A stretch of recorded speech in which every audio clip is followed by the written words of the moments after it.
C10 Talk, episode 127, Lonestar Throwdown. LST, baby. Here we go. Yeah, you said it the best. The trucks, bring us together, but the people keep us together. Most of the times we hang out, other than meets, we hardly even mess with our trucks sometimes. We go out, hang out, drink some beers, go have dinner with the wives and kids, have barbecues and whatnot. And that, to me, is the best thing, because some of these people here, I probably would have never met them if it wasn't for the trucks. But that, since we have met each other, we're going to be friends forever, man. Family. Just straight up family. Damn, son. When you're looking for classic Chevy or GMC truck parts, brotherstrucks.com is your #1 source for 1947 to 87 Chevy and GMC restoration parts. Head over to brotherstrucks.com and order your free catalog today. Whether you're looking to replace your original steering, update those old brakes, or improve your suspension and handling, Classic Performance Products has got your classic truck covered. You can save 10% by using code C10TALK at checkout.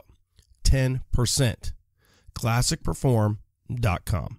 If you're like me and you want the best possible products for your build, Mar-K Quality Parts has you covered. From side moldings to bedwood and so much more. Mar-K.com, and follow them on Instagram too. When you need weather stripping for your C10, don't settle for just any brand.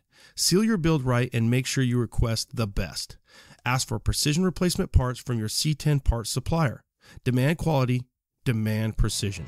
Welcome to C10 Talk, your C10 truck podcast.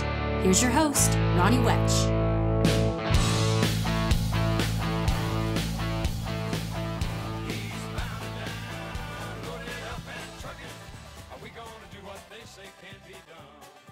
What up, C10 Nation? We back. LST, we made it, and Lonestar Throwdown. Well, we started things out eastbound and down to the Throwdown, our third annual trip and voyage over to Texas from AZ. Some of the fellas came as far as Northern California, so what an adventure. And sometimes the adventure, the journey, is more so than the destination. And that's kind of what eastbound and down has turned into. For me, Yellowstone, I'm kind of one of the, really, not everybody's driving their old stuff. Some guys are, for example, a couple of the fellas had 2 or 3 vehicles, so they'd pull one off, drive it, switch it out, drive it. Joey G and Sean Provost. But ultimately, we had a couple fellas fly in and hang out. John Oro, Scott Hampton. Now, Scott Hampton, Shampton, we've been calling him. He had Kyle Metalox. He got a truck out here for the get down. Had Kyle cut it down. So you're looking at November, and then you come, February, and then he gets to drive it all the way to Texas. And then he lives in Indianapolis, so he gets to take it home from there. But we had a big group this year, and I just want to give a shout out to everybody that did roll with us, because we had a good time. The thing is it's not like an exact convoy like you think, 70 show, or maybe even that Ford commercial that I kind of had fun with.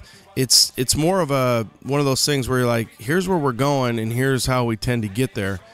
Some guys kind of stay in a group, some guys break off, and we see each other at fuel stops, we see each other at some chow places or some places that we might want to meet up. Obviously Buc-ee's, because somebody gets to Buc-ee's, you're going to be there for could be easily an hour. That place is crazy if you haven't been to a Buc-ee's. For the guys that live in Texas and girls, you know what I'm talking about. And for those that have been to a Buc-ee's, you know what I'm talking about. But again, Provost Motorsports, those guys came all the way from NorCal. They brought out 3 trucks, and they don't have trucks that suck. So 3 big-time trucks.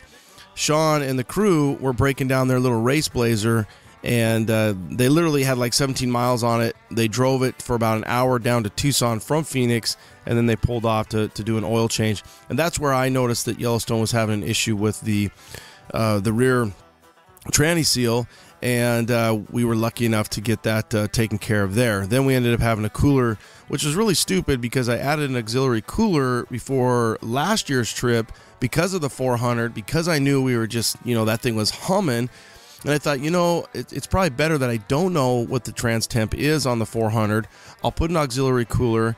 Did that, and then for whatever reason, that cooler is just sprung a leak. It was weird. We noticed it because we started smoking, tranny fluid was obviously hitting somewhere along the exhaust and just turning to smoke. It looked like a movie prop, really. You look, or a big time burnout. As we're driving the 10, you just see smoke kind of billowing out the back of the truck, and we were able to push it. I kept checking, and okay, fluid looks good. Got to an O'Reilly's or something like that, and got some clamps and just bypassed it. And believe it or not, the damn thing, we literally road killed it, and I had bought the right parts later down the road at like a Napa, the more better parts, and I just left it because I'm like, I'm not even going to mess with it. If it's not broke, don't fix it. Now, it is broke, but it was something that we were doing fine, and we made it all the way back home. One of the big questions is going to be how the truck do. So I've gotten quite a few people reaching out and saying, well, how did the truck do with the fuel injection, with the throttle body, with the Holley Terminator, with the 4L80, and then obviously the GC cooling fans and everything. So what I'm going to do is, today's Tuesday, getting this show out today, I'm going to head over to Johnny G's tomorrow. He kind of helped me orchestrate all this. So I thought I would sit down and we'll do a quick little tech episode, talk about some of the I don't think there was really any major issues, but there's a few little things that we had to work through. So we'll talk about that, and we'll put that on a little bonus thing. So not to crowd this episode because it's already long with the amount of guests. I think there's 11 guests from Eastbound and Down, or from LST.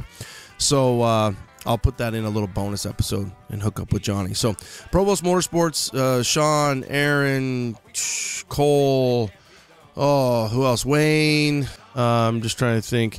Everybody that we met from their group. Good dudes, rad dudes. Joey G and the Bitchin' Gang. Grinder, Frank.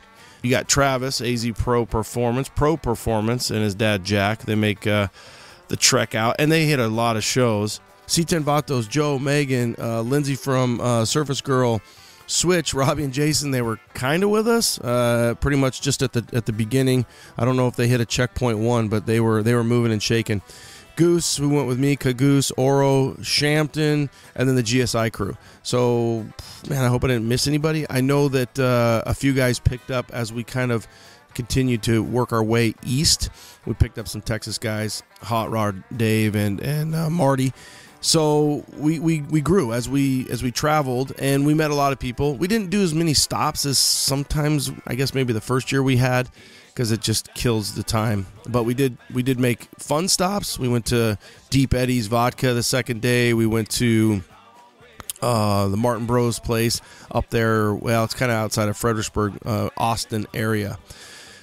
Let's see here. So I'll do that special, a few little breakdowns again. That was kind of funny, and we worked through it. A little bit of a rant. One of the things on social media that I'm just going to give, my hats off to Freiberger and Finnegan, because when you watch Roadkill, that's one of those things where they really don't hide much.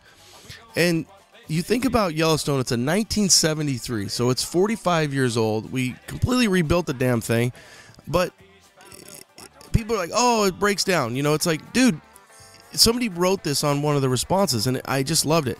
If you're going to drive your truck to shows and back, or maybe to work and back, but 2,500 miles each time I'm doing this. So you're going to have issues. It's not about it being a piece of shit. It's not about, bad mechanicking or anything like that. It's just that you're putting the truck through the paces. You're literally putting the vehicle, you're running 80, the temps are high. You're going to find the weak links. And whether that's the rear output shaft of a tranny, whether that's a cooler, you're going to find more things when you put your truck through that type of pace and shakedown. So we had fun, we made it, and I still can't believe that damn truck has made it 3 years in a row. Hadn't been on a trailer. I'm just blown away. Camper, big camper the first time, second 2 times, the small camper with the AKA the wind splitter, the Eagle's Beak. Again, great time, and thanks for the support throughout. That was kind of cool as we try to kind of blog or let you guys in on the voyage. It seems like you guys dig those type of events and that type of coverage. 126, you guys are loving that one, and I'm glad, because that's our Paul Hitch one. That's more of a history one. Paul turned 102 last week on Saturday. 102. What a rad dude. And it just another side thing is that it shows you, once I reached out to Paul, he was open to it, and his son Doug as well. I've been very lucky to find probably one of the, essentially to me, the pinnacle is a guy by the name of Harry Bradley Bentley. Now, Harry is somewhat of the artist who is behind, let's just say, primarily the 67 to 72, and then he went to work for Hot Wheels. Through Paul's interview, 126, some people are like, hey, you got to get a hold of Harry Bradley Bentley. And I had. He's been on my list for over 2 years. I'd gotten some dead ends. Anyway, something opened up. I made a call. I literally got him. It was like, I can't believe I got him. I'm like shocked. Okay, I've got Harry Bradley Bentley on the phone, and I'm like, okay, I gotta sell this deal, man. I gotta make this happen for you, the audience, and really just for time, for the time capsule to record an interview with him. He shot me down, and I just kept at him within tastefully. I didn't want to overwhelm the guy. I think he's probably 80. He sounded very with it, but he shot me down. Now, I've followed up with some people that kind of helped me along the way in the path to finding him, and they said that they're not surprised that he's he was the Hot Wheels designer, Chevrolet designer. He was an art instructor at I think a very prestigious California, I don't know if it was the Pasadena school, but they all said he can be a difficult person. So within that, I'll send him some stuff. I will try. I promise you I will try. I will work hard, but if a guy doesn't want to do it, a guy doesn't want to do it. So I do have another guy, Keith, who was on the forum that I've reached out to a few times, and he finally got back to me. That's also been over a 2-year deal, and I was surprised that he called me. Once I gave him numbers. I gave him numbers, Facebook, the forum, everywhere I could, and said, here's what we're doing, and maybe he thought, okay, well, they're still doing it, so it must be something real, and finally reached out to me. So we've made contact, and I think Keith's primary story is going to be he was a factory kind of guy in 81 through 87, that era of trucks. But time will tell, because we are going to interview him coming up soon. So that'll be a fun one. Let's see here. What else do I have for you guys? I'll just talk a little bit about some of the stuff coming up. March 9th, which is right around the corner. That's going to be Dino's having a little swap meet here in Phoenix. So if you're in the Phoenix area, March 9th, check on Dino's Instagram. Good Guys the following weekend here starts off the season for Good Guys, kind of their spring nationals here in Scottsdale. That's going to be on the 15th and 16th of March. March 30th at the end of the month, you've got the Poor Boy Autorama. That is where Colcart, CTP, and some of the fellas are doing like a $3,500 max budget build, and they're meeting up in Vegas. And that should be kind of a fun, different, it's kind of a shenanigan type old throwback where it's like, I got no money, but I got $3,500 to build something. So follow or check that out on their social media. That's going to be on Colcart D10 and CTP Travis, CTP Concepts. That's the end of March. April, you've got the Crawfish, which is going to be Dead End and Jason. We are going to fly out to Mississippi for that. I'm ecstatic about that because I've never really been, and I want to experience that culture, and I'm taking my amazing, lovely wife. So that'll be fun to get to meet some people from the more east, I guess, some East Coast tenors. Now, that's also part of the first leg of the C10 Quattro. I did talk to Nick. What they're looking at doing there, the C10 Quattro being 4, is there's 5 events. If you hit 4 of them, you get a prize. And one of the that's the first leg. Another leg is going to be the Battle in Bama, and another leg, I think a third leg, is going to be the Tennessee show, which is in July, mid-July. That's the GM Truck Nationals, Southeast Nationals that C10 Club Tennessee puts on. And then there's 2 more. So you can get on C10 Quattro. You can get, obviously, Dead End's got the link too on there. Nick's got it. Nick's got a few different Instagrams. I think he's on Squareheads. He's on, what else is Nick? C10 Club Louisiana. So there's a few of those that you can check it out. And especially for the East Coast guys that are looking for something to do out there, they're trying to put that together. Now, the Battle in Bama, just hold tight with me here. The Battle in Bama, although that's one of the leg, they're calling that C10s of the South. That's essentially, that is Battle in Bama. That's just an area that they're setting aside for the C10s. So those go one and the same. That's going to be May, I think the first weekend in May, like May 3, 4, 5. And that's also the same weekend as the C10 Nationals, which is in Dallas, Fort Worth, Dallas. C10 Nationals. You can follow and check up on that at C10 Nationals on Instagram. That's going to be May 3, 4, 5. Battle in Bama the same time. So you've got plenty of options, especially if you are in the South, especially if you are east of Texas. Tons to do. C10 Builder's Guide is just out, hot off the presses. I just got that. If you guys haven't seen it yet, it should be on newsstands soon. C10 Builder's Guide, jam-packed, tons of trucks, lots of again, top quality mag and read. The thing I would suggest for you guys to do to save the money is just subscribe. So I don't have my glasses on here, but it's Engaged, ENGAGED, engagedmediamags.com. And then it looks like /CBG, so C10 Builder's Guide.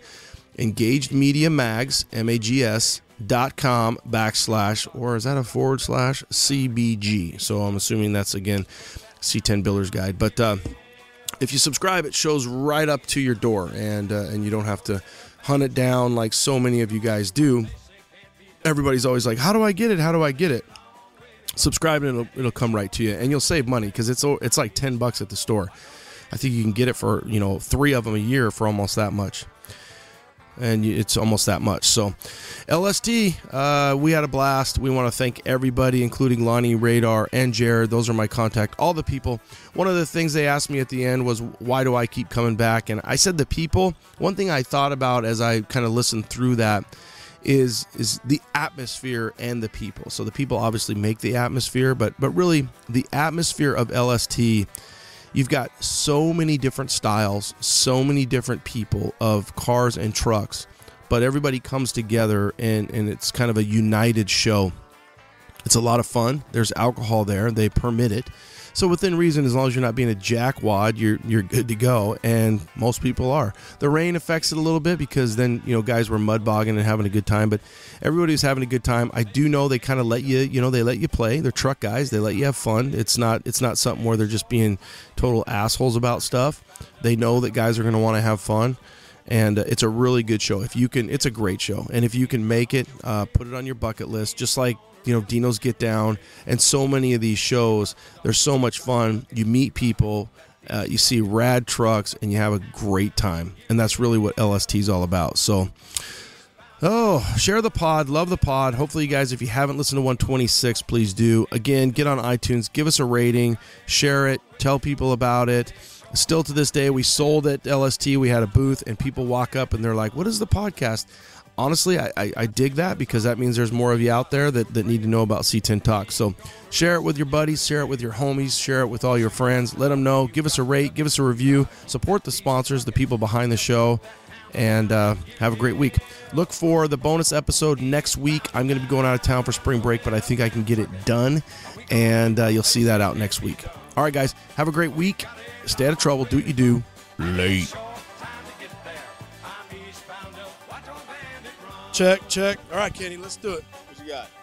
All right. Friday, and one thing, Kenny, we have to talk about with LST is the weather's holding up. We thought it was going to be kind of wet, but we're looking good. And when we're looking good, the trucks are even looking better because we're not just sitting around in the rain. Yep. Black trucks look pretty rad in the rain, I will tell you that. And I'm going to say off of Instagram, social media, I don't know, within the last month, all of a sudden I get a tag in some truck, and Kenny dropped the bomb on all of us. So it's a 72 truck, but he's got a 6970 grill on it. We're in the GSI booth, so we know what kind of suspension he's running. Tell us about not only this truck, Kenny. So let's tell him, Triple C, tell him your Instagram, how you got into this truck, and then just kind of the process with this truck. So C10 Nation, I'm introducing you to Kenny, Triple C, and there's a Prodigy in there too, right? Because I've seen you post that. So that's my son, and that's Dominic. All right, welcome to the C10 Talk.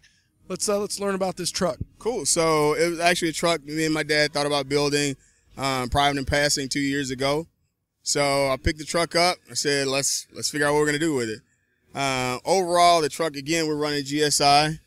The front and back half kit from an air ride suspension portion of it, we're running AccuAir. I custom designed the interior, which I love red. My son actually picked out the name of the truck. So I'll wait till tomorrow until you guys figure out what's the name of it.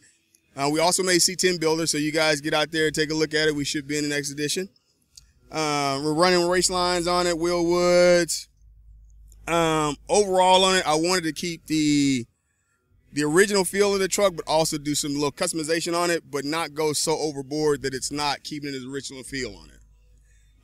Other than that, as you can see, it's black, which is like one of the hardest colors to actually kind of keep clean. The next thing we're probably going to be doing with this is we're going to go ahead and do a twin turbo setup on it. Not sure the frame and body will be able to handle it, but that's what we're going to go to. Or the tranny. Or the tranny. Or the rear end. or me. Well, okay, so let's go back. A couple of things you said. You did some stuff and some customization, but you kept the original body lines. And for the audience, when you see this, it's one of those trucks. I saw it on social media. He did a little roll by, which is nice. When we're in our booth and we're setting up and we're selling, sometimes people come by and you're like, oh, damn, son. And Kenny came rolling by, triple C. He's triple C'd out. And you see this truck, and it's one of those things where I hear it all the time where C10 Nation, C10s are played out. You can't, they've been done every which way but loose. You can't do another one. You got to do this. It's got to be different. But it doesn't. If you keep what GM did and you put your flair and you put your style, and it's a winning recipe, and you have a recipe where people see this truck and that's exactly what they all say. They either say, damn, son, or holy shit, did you see that black C10? Keep it simple and classy. That's what I say about it. You can follow me again. You're talking about on Instagram right now. We just started the blog up. It's triple TRIPLE C_3CCC. Again, that's triple TRIPLE C_3CCC. So triple C underscore 3CCC. All right. So 3CCC. Another unique thing right now in the world that we live in with LS Motors is you kept a little mouse in here. What made you keep a 350, a small block? I mean, it looks like a V6 in there compared to everything that we see. And then for me, I'm running a big block. So why'd you go with the small block? Why'd you stay with that? Again, keep it original. I mean, like you said, the lines in the truck are original. We did a little shaving here and there to just make it seamless as possible.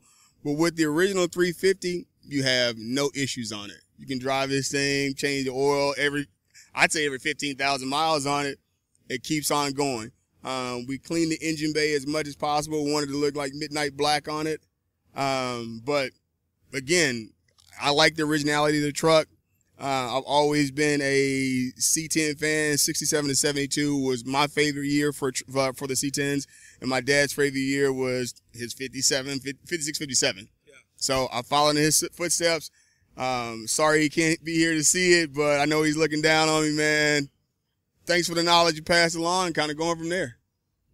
So how long did this take? Because you dropped it on us. You're a Houston guy, and we know you know Ricky. Yep.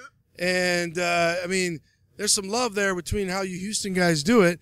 How long has this been going on, and then all of a sudden you just kind of dropped the bomb on us? It took me a year. It took me exactly 12 months to build a truck. When I showed up to my shop, shout out to Chaotic Hot Rods, shout out to Lunatic Custom Performance. Also my paint guy, who actually has been really, really big, helping me make sure I get it polished in time for shows. Ore Dunbury, again, I mean, big assistance on it, man, but it's just, I'm in awe of my truck. I'm lost for words right now. So this won't drop, probably for maybe 2 weeks, because I got an episode I got to get out when I get home. Okay. So you got to tell us the name now, because this thing won't even be out for 2 weeks. So the recording, once the recording hits the world, we'll already know. So what's the name of this truck? Well, I'm still whisper it, and there's people around. You can whisper. I'm still gonna hold out. I'm gonna tell you this. Look for us in the next edition of C10 Builders. It's out right now, by the way. And well, if you got a copy, make sure you look for it. All right. Well, then what I'll do on my pre-recording is we'll announce the name on the front side of the interview, because the episode or the magazine is out. I just haven't got because I've been here, but it's out already, so we'll find out. But you're saying your son, the Prodigy, named it. If you guys see him, hey, man, I really wish he was here today, but it was a school day. He even said, you know what, don't worry about school. I don't have to go today. I'm like, no, you're going to school. You can show up tomorrow. So he'll be here first thing tomorrow.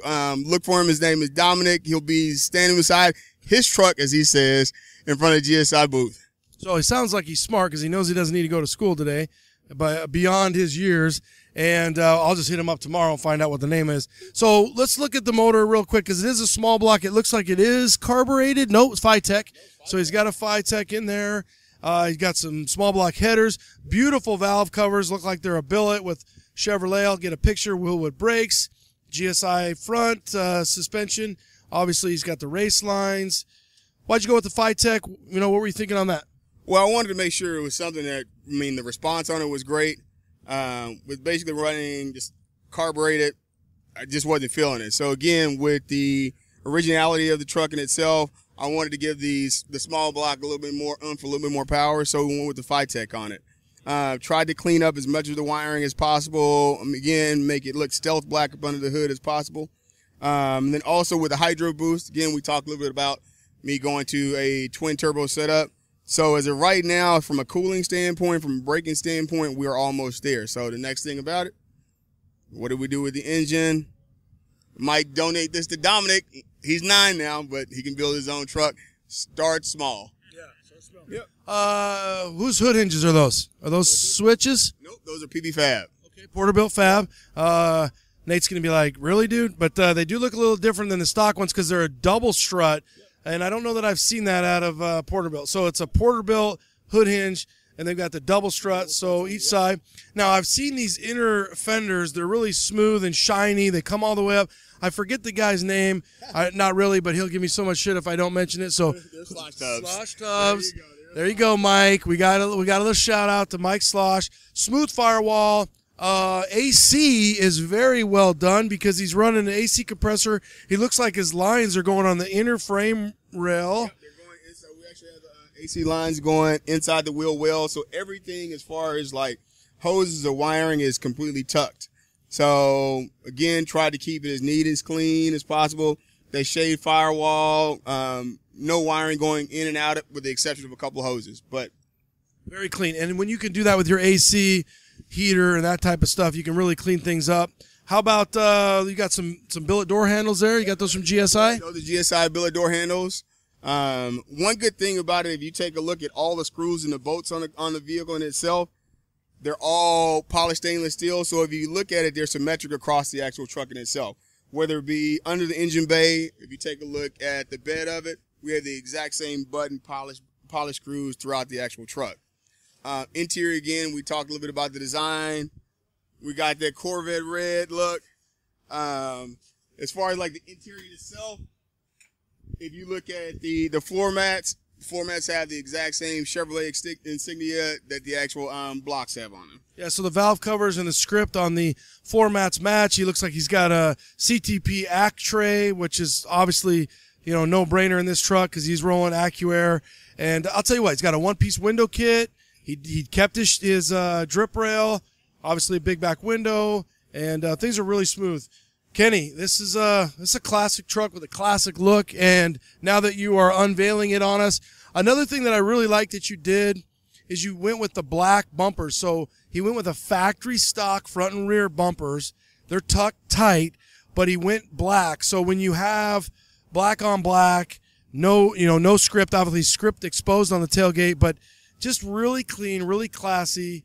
You, your painter, your team, you killed it. Welcome to the C10 Nation. I know you said you like these trucks in this style. Your dad, you grew up with the Tri-5s. You killed it, bro. Thank you. Again, follow us on Instagram. Look for my next projects coming out. We're thinking about doing 86 K5 Blazer. I just saw it. He was showing one of the GSI guys, and it looks like it's going to be dumped on the ground. I'm sure they're going to work big things. But I tell you what, it's one of those things where you got us going here. So we're excited about seeing this, and unfortunately for you, we know what you're capable of now. So follow him, _3 3CCC. C10 Nation out. Off to the next interview. Peace. What do you want to talk about? Talk about the weather? Man, talk about your good looks? Talk about that COE I didn't know about? All right, what up, what up? The rain is starting to kind of kick in Friday, but I tell you what, man, one thing about LST, and especially the C10 Club Pavilion and Ruben, C10 Club Texas, is the pavilion is hopping and popping, and it's jam-packed. Last night we came in, I was giving you a hard time about putting Yellowstone in here. We had a lot of real estate, and you don't have a lot of real estate. So, Ruben, C10 Club Texas, 79, powered by Chevy 79. He's been on before. Yeah. You guys do a really good job. You guys take care of everybody, especially the out-of-towners. Yeah. And, I mean, really the locals. You got it in here. You have, what's really cool about LST and what they do here right now is there's enough trucks under the pavilion in this area that would really could be its own car show. Yes. Oh, yeah. Well, hold on. I got to put this in your face because they can't hear you. So I got to put this in your face. Then you start talking. So, yeah, well, what we got here, man, is LST gave us the opportunity to have this pavilion here. One thing about it, you're dry. You're not going to get wet. We got plenty of trucks. We stack them in as much as we can. I think we're going to have right now probably about 55, maybe 60 trucks here total. And the thing is we're open to anybody, man. As long as you're a C10 Club member, you come in here. We really cater to the people, the out-of-towners, because you're going to drive all the way from Arizona. I can't keep you outside, man. I got to bring you in with the club. So, like, we brought Joey in here, brought him in, some guys from Illinois, Michigan, Chicago. So it's pretty cool, man. We have a lot of different mixture here, a lot of different trucks, a lot of good people here, man, and we're all having a good time. One thing I was just kind of thinking about is the time is so good. The good time is so good here that I could see people not even leaving to kind of, check out the show, meander around. And I just feel like that's one of those things where you come in here, you're dry, people are having a good time, they're drinking. And really that's what it's all about. So you guys do a great job. And really, there's a lot of really nice trucks and C10s right here. Yeah, we have, like I said, we got different variety. And one thing about the C10 Club is, people ain't seen each other in a while because, we hit all the shows, C10s in the park, Dino's and whatnot. But, people come here, they ain't seen each other, and now they're just hanging out, drinking some beers, kicking back, getting some laughs. We got some folks over here queuing it up over there. Everybody doing their own little thing, and you're right. I mean, last year, I left this pavilion one time last year in LST, and this year it may be the same thing. I may just go do a quick walkthrough, come back. Tomorrow we're going to have the taco man here cooking up some tacos. You say taco like that. You say taco. You say taco different than I say. I'm like, did you get some tacos? And you're like, oh yeah, some tacos, frijoles con queso con burro. The shit is good. Now, I am Mexican, man, so you got to throw that wording in there. Yeah, but we're going to have the taco man here, so it's going to be a good time. And you come over here and you may not even want to leave and check out the show because we're going to have you having a good time here. Well, really, he's right on. You won't. And the funny thing is he's got at least 60 here, but on the outskirts, there's trucks right on the edge, too. So there's C10s on the edge that are still getting wet, but they're right there. And then you have C10s throughout the whole park. So a lot going on. You guys do a great job of catering to, again, the out-of-towners. But really, it is kind of like, I'll never forget Strawberry Fields Trinity. She said this one time about the Get Down. It's like a family reunion and a high school reunion, and these truck shows and the people that we get to know. When I get to see you every year, and I get to see Mark, look at him, he's pulling his pants up. We get to see all these people. Yeah. It's one of those things where I might only get to see guys 2 if 3 times a year. It's kind of like a little bit of a family / class reunion where we get to hang out, cut it up. What'd you do to your truck? What have you been up to? And it's really about the people. And again, I mean, I say it all the time, but the trucks are cool, but the people are cooler. And it's because of people like you, people like Mark. It's one of those things where it's a lot of fun. Yeah, you said it the best. The trucks, bring us together, but the people keep us together.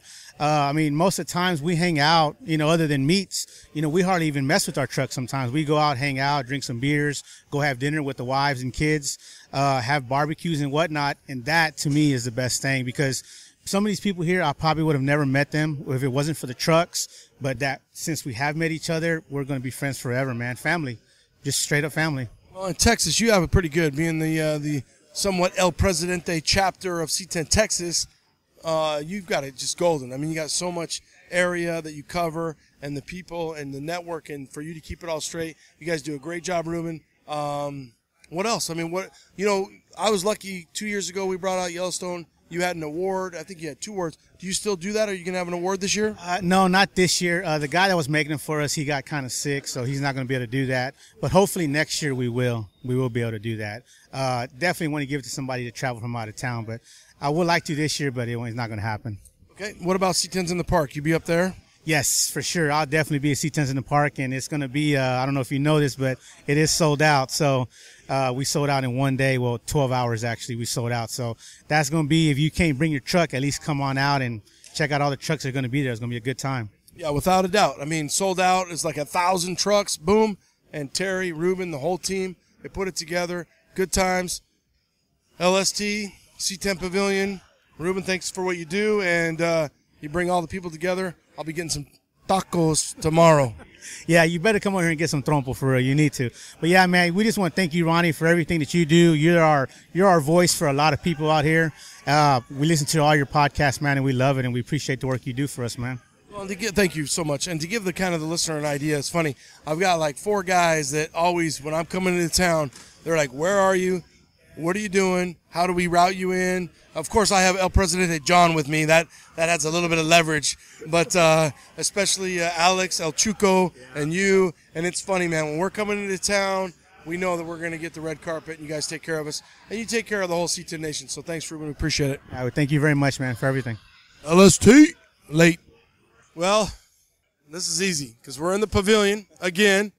We're in the relaxed atmosphere part. So I guess, I don't know, if we're on the south side, we're on the north side. Pretty much in this huge-ass pavilion. It's like the size of a football field. If you've never been to LST, the north side is relaxed, but it's really like pretty much the C10s of all relaxed, and then the other side is going to be C10 Club Texas. So, debuting LST 2019, Joel, you have created pretty much, I don't know. I mean, in my mind, when I see this Blazer / Roadster, this is the best of all, really, Chevrolet eras morphed into like one vehicle. So we'll start in the front. For the audience, think 67 C10 Blazer / Roadster, built by Alamo Customs. Shout out to Ricky Holly, put Alamo Customs. I don't know how much money you guys spend at Alamo Customs, but this has got some Alamo Customs to it. Let's start in the front, 67, 68. You know what? I'm just going to let you go, Joel. You just go and you tell me, and then I'll go off that. How'd this start? How long you been building it? And what's the response been? I've had was it 1972? I've had it probably 15 years. I traded it for a Coke machine, so that's how long I've had it. And I had a dream that I wanted to build a roadster, and I wanted to do the 68 front end. That was my favorite front end. And I like the Impala interior, so I said, I'm going to do the Impala interior, and I like the color combination of them, so I said, I'm going to do what I had a rendering done, and it came alive. Oh, it's alive, and he's skipping over a lot of details really quick.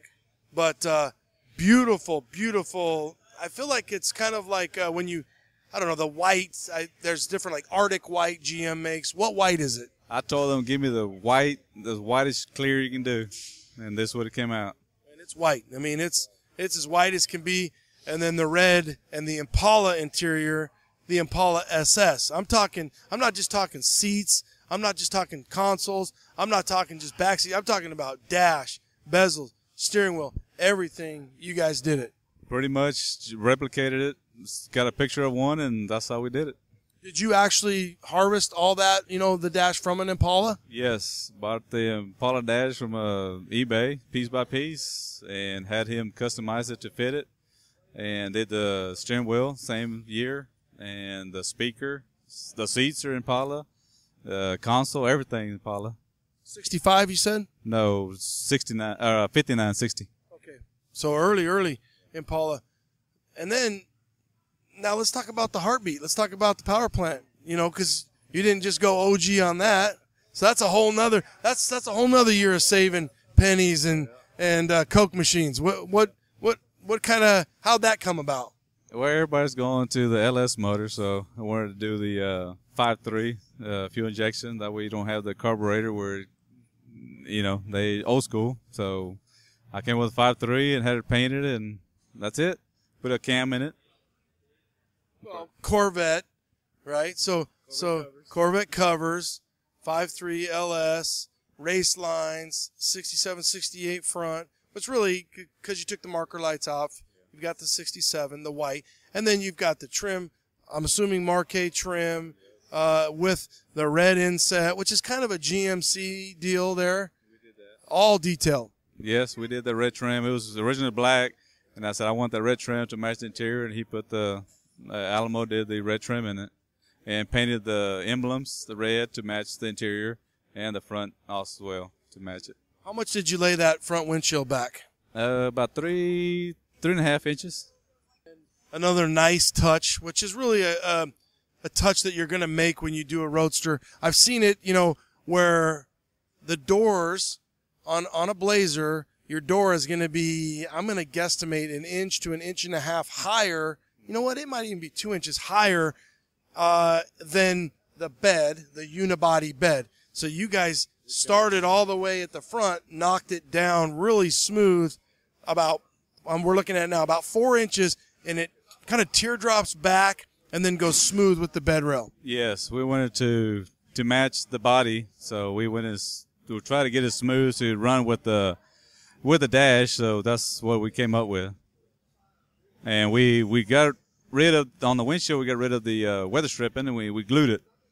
Yeah, it's got a kind of a one-piece seal, no windshield or no window, no roll-up.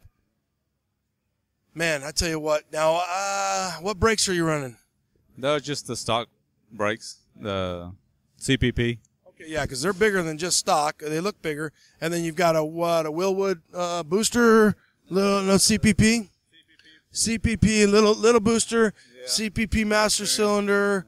And, but I tell you what, now the Hills, inner tubs, yes, which are kind of a stock tub look. Yes. All the trim, walking around. Oh, well, cowl's been shaved up, clean, no vents there.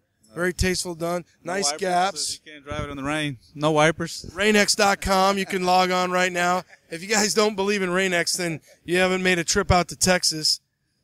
Well, what about the red? So that red isn't – there's obviously some flat in there, and you guys probably had to talk about that because it's got a great hue underneath the light, but it's just really tasteful and bounces off the white, just so crisp. Yes, I told them I didn't want any shiny. I want everything to match the interior, the leather and everything. And we did the late model hinges instead of the old stock door latches. So we replaced those. It'll be a lot easier to smoother. Close like a dream. This thing, that might be what you should name this thing. The dream? Just a dream. Because you said dream, you had yeah. a vision. Yeah. It closes like a dream. It is a dream. It makes me think of, Mr. Sandman, give me a dream. Because this thing is, I'm not going to, okay, I'll stop singing. Thank you. That's my wife's job or my kids. But he, I took some pictures and I'll try to capture it. But he's actually, I mean, you're Joel, you're actually right. It's one of those deals where the leather hue and the interior match. So it's almost like the leather dash or the paint on the dash looks leather because the way that you guys, or Alamo, who painted it? Yeah, Alamo. Okay, Alamo yeah. Customs. How long did this thing take? He had it about 2 years. But I've been to body shops, 2-3 body shops, and I finally found one that completed it. Yeah, it's one of those things where it's cool to hear you say that you had a vision that long ago and that we are all lucky. I think we take it for granted that the C10 movement, it's so strong that you can come up with an idea and you can just stick with it. And it's such a timeless vehicle in the lines. And you guys morphed, obviously, a 68 front clip, 67, 68. You've got some, what about the deck lid? How did you decide? A lot of people will say, well, just leave it open. You guys went kind of like a tonneau on the rear deck lid. The interior guy, he saw the way I had it, the rendering, that was not part of the rendering. He goes, you know, I'm going to make that like the deck lid on the original car, and I'm going to make it cover everything up so you can't see it. So that was his idea. So when I saw it on the paper, I said, no way. But when I saw it, I was like, wow, yes, I like it. Well, and you look like you've got some speakers in the back, speakers mid, speakers front. What kind of system you got in this thing? Well, right now, it's not hooked up. It was the last minute deal, but we got two 12s in the back, and they got these two 6-inches there, and they got 2 amps, and just a stock radio. That's a Bluetooth, and that's about it. What's left? You obviously got some stereo stuff left, and any other little things you're going to hit? Air ride and get all the liquids in there, the radiator and oils and brake fluids and air ride, and that's about it. Is it on AccuAir? Is it on Air Ride? What? AccuAir. Okay, it is on AccuAir. Wow. This thing's awesome. You guys killed it. So do you really have your son's here? Is there a name? What do you want to name this thing? Come on. Blazing. Blazing. All right, Blazing. You get submitted through Pops. It's you guys just killed it. Are you? What's the response been throughout the week or throughout today? Really, because we just started. My wife hadn't seen it. My son took a video and showed it to her, and she says it's hers now. And I don't know. Welcome to being married, which I'm assuming you've been married a long time. 25 years. Yeah, 25 years. How about the people, your club, and everybody else coming through here? They kept saying, hey, send me pictures. Hey, what's it look like? If I had $1 for every time somebody asked me about the Blazer, I'd be a millionaire. You got to come up with a good name with that, man. Millionaire's Dream, something like that, because this thing is, you know what? I'll wrap it up. You killed it. The white is brilliant. The wheels, the interior, you guys, you really hit a home run on this thing. Good job, Joel. And, you know, the thing is, before we even went on the air, he was showing me pictures. He's no stranger to C10s. The bloodline is deep. He's got a few. His son, he's bringing him up right. He's got a few. There's no shortage of C10s in this family. C10 Nation is strong. Blazer, the Blazing, the Dream. You guys killed it, man. Alamo Customs, Joel, good job. Thank you. Appreciate you. What's your Instagram? Do you have Instagram? Yeah, Joel Gonzalez Chevy. There you go. There, imagine that. Joel Gonzalez, common spelling, Chevy. Do you have this thing on there yet? Just the rendering. Not yet. All right, the rendering. I'm going to go get the rendering, chase it down, and then I'll post up some of this thing because I tell you what, you guys nailed it, man. Thank you. Thank you. Thank you. Appreciate it. C10 Nation out. Hey guys, have you heard about Marque's new square body molding? Guess what? You could check it out. Squarebodymolding.com. Squarebodymolding.com. Something that's been in the works and it's finally out. It debuted at SEMA 2018 on SSO2. The highest quality trim you can get for your square body. And it gets even better. Right now, you could save $250 off your complete square body molding kit. Whether that's short bed, long bed, Blazers, Suburbans, or even crew cabs. That's it. Squarebodymolding.com. Pre-sale, painted to match. If you like that 1 year 1977 yellow, they'll have that too. So if you've been looking for the best for your square body trim, head on over to squarebodymolding.com. I use precision replacement parts on my builds because I demand quality and I demand precision. If you want the best weather stripping, demand precision. PRP.com. It's that easy. PRP.com. Seriously, check this out. OEM designed parts. It's easy to install, and you have a lifetime warranty. Everything from windshield seals, rear window seals, door seals, roof rail seals, vent window seals, beltline molding, glass run channels, trunk seals, hood decal. You need it, they've got it. They also have their vent window refurbishing program. You send in your wing windows, and they send them back, and they're completely rebuilt, disassembled, sandblasted, painted, and they replace and install new weather stripping, new glass, and handles. Talk about quality, talk about precision, and that's why I use Precision Replacement Parts. PRP.com. And follow them on social media as well. Boom, boom, boom. LST Saturday. And I thought I should probably leave the booth and get my ass out here and work. Well, again, man, my life is easy because C10s are hot. And, you know, they're everywhere.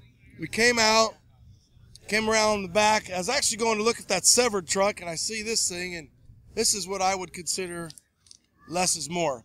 So in my description of this truck, it's going to be a killer paint job. It's going to be the wrong trim for the wrong year that looks really right. 68 trim on a 6970 truck. Big block, not LS, so that's a little uniqueness. A lot of the stock interior. We've got Chris. You just got this from Ryan. Yes, sir. That's correct. So, do we know what your Instagram is? Did you say you have one? No, you don't have one. Okay. So you just got this truck. Yes, sir. What's the shakedown? What's your thoughts? My thoughts, it's a badass mofo, man. I love it. Badass mofo. Yes, sir. Yes, You sir. gotta be more like this. Is a badass mofo. That's correct. It's a badass mofo. Yeah, That ain't yeah. no damn lie, man. I love her. It's freaking amazing, man. It's amazing. Ryan did a badass job. Cruiser Customs, Brian, they did an ultimate job, man. So why a C10? Cause I'm a C10 Bato, dude. That's who I am. Hell yeah, man. We're C10 Carnales, dude. Okay. Through and throughout, man. Hell So yeah. how about the year? Did you say I love me a 6970? What 69? 69, 6970 is what I wanted, man. Right. 69 all the time, man. That's what my wife says. Oh, damn. I think your wife might be filming us right now. She got a smile when you said that, but we'll talk about that on a different podcast. So, what did you tell them? What'd you tell them? Here, I want blank check, just do whatever, or this is what I think I want. The only thing I picked out was the color, and then from there on in, Brian with Cruiser Customs, they put her together, and she is super beautiful, man. Stance, interior, they went with that too? Did the whole 9 yards, man. All I picked was the color, and they told me to get out the way. Okay, get out the way. Yes, And the irony of this is, this son-bitch is the color of what? Money. Money. Yeah, Money. that's money, and that's why I call her the gringo, man. Oh, man. Not because it's white, but it's a lot of green went out the goddamn door. A lot of green went out, and this truck does look like it can go. So you're happy. You haven't even really driven it yet. Not even driven it, not even once. Not once. We got the rims the day we were barely taken off to the show, and that was a fiasco. And I haven't even driven it. I just sat in it once. That's it. And I'm still overwhelmed because I'm telling myself, do I own this truck? It's like I'm on like a high, like you cannot believe. Yes, it's amazing. It's a beautiful truck. Thank you so much. I certainly do appreciate it. It's amazing. I'm telling you, Brian with Cruiser Customs, they did an awesome job, dude.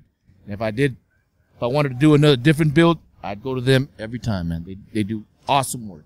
Okay, he's fired up. It's the color of money. It's got a one-piece window kit. It's got a big block. It's got Billet Specialties wheels. It's got some big-ass Bear 6-piston front brakes. Ride Tech suspension. Ride Tech. Who made those door handles? They're door.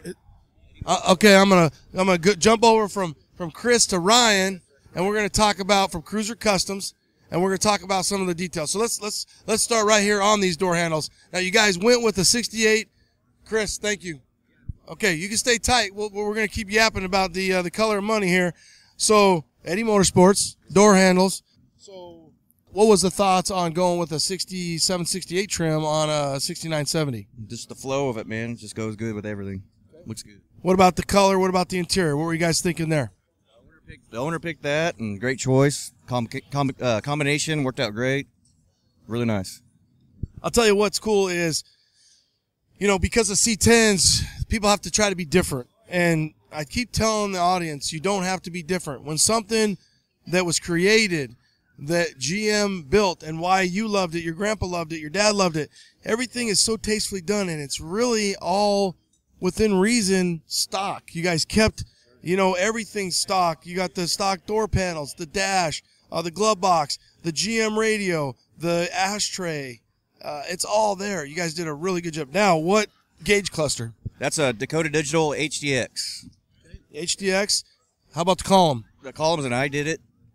The column, all painted to match. Very tastefully done. Looks like it's got, the Camaro smaller instead of the big 15, a 14. I don't know, it might even be a 13, but it looks like it's about a 14. Eddie Motorsports working our way around.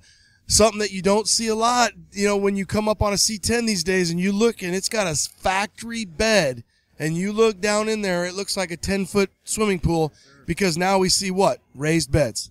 Yes. So what's the suspension on this thing? It's got a Ride Tech front strong arms, upper and lower. It's got coilovers in the front. It's got the bars. It's got the rear lower bars. It's got coilovers in the rear. Everything's Ridetech. Is it notched? It has a C notch. Yes, it has Ridetech C notch in it. Okay, so a Ridetech C notch, which is kind of a no-brainer. Smooth chrome bumpers come around. Now, who made these? Is that something from Eddie? Sports also. Okay, so tail light, rear tail light bezels. They're a little thicker than a normal stock one. That's something that you're going to kind of check it out. And you're like, all right, it's a little thicker. Eddie Motorsports coming around. We had to actually body work this around these to make them fit really good, like to do. Okay. So it looks really smooth. Another thing you guys did is you filled in the stake bed pockets, short bed, so 2 versus 3 coming around. So in the rear, it looks like the same brakes. So you got the 6-piston. That looks like a 14, or is it 13? 14. 14 again, coming around. Eddie Motorsports is one-piece window. What kit did you use for that? It's one piece, and it's got new Relics electric windows, actually. Okay. Big block. Why'd you stick with big block? That's what the owner before him had in it, and he wanted to stick with it. And we kind of upgraded it with the Holley Terminator fuel injection, and he likes it, so it looks really good. That's exactly what I'm running on my truck. What tranny? It's got a 4L85 behind it, and it's controlled by a GM trans controller. Okay. Now, that Terminator, the one thing I wanted with my Terminator was I wanted that trans controller, so we're going to have to talk a little bit about that. So you've got the Bear Brakes master cylinder. The whole firewall is completely smooth, along with the cowl. Eddie Motorsports hood hinges? Yes, sir. Yes, Eddie Motorsports, yep. Billet. A lot of billet. Radiator, what are you looking at on that? Looks like CNR Racing. All right, good. What front drive system is that? A Vintage Air front runner. We painted the alternator and the AC compressor to match. AC, everything's kind of running up. Stock fender wells, inners then, yeah, painted? They're filled in, all the holes. We filled it in, body worked it, made it middle smooth. I'll tell you what, man, you guys really did a good job on this truck. Very smooth, very clean, very classy. Headlights, you don't see those very often. What are those? Man, I can't remember the name of those offhand. We'll skip the headlights. I haven't seen those. Let me see what it says on there. Something a little different. Not United Pacific. I don't recognize that one. They made the taillights. Okay, so UP's got on the tail, up front, something that looks a little crazier.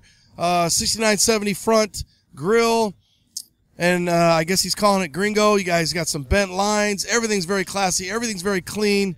It looks really, really good job. What was your favorite part about working on this truck, Ryan? This right here, the finished product of it, actually.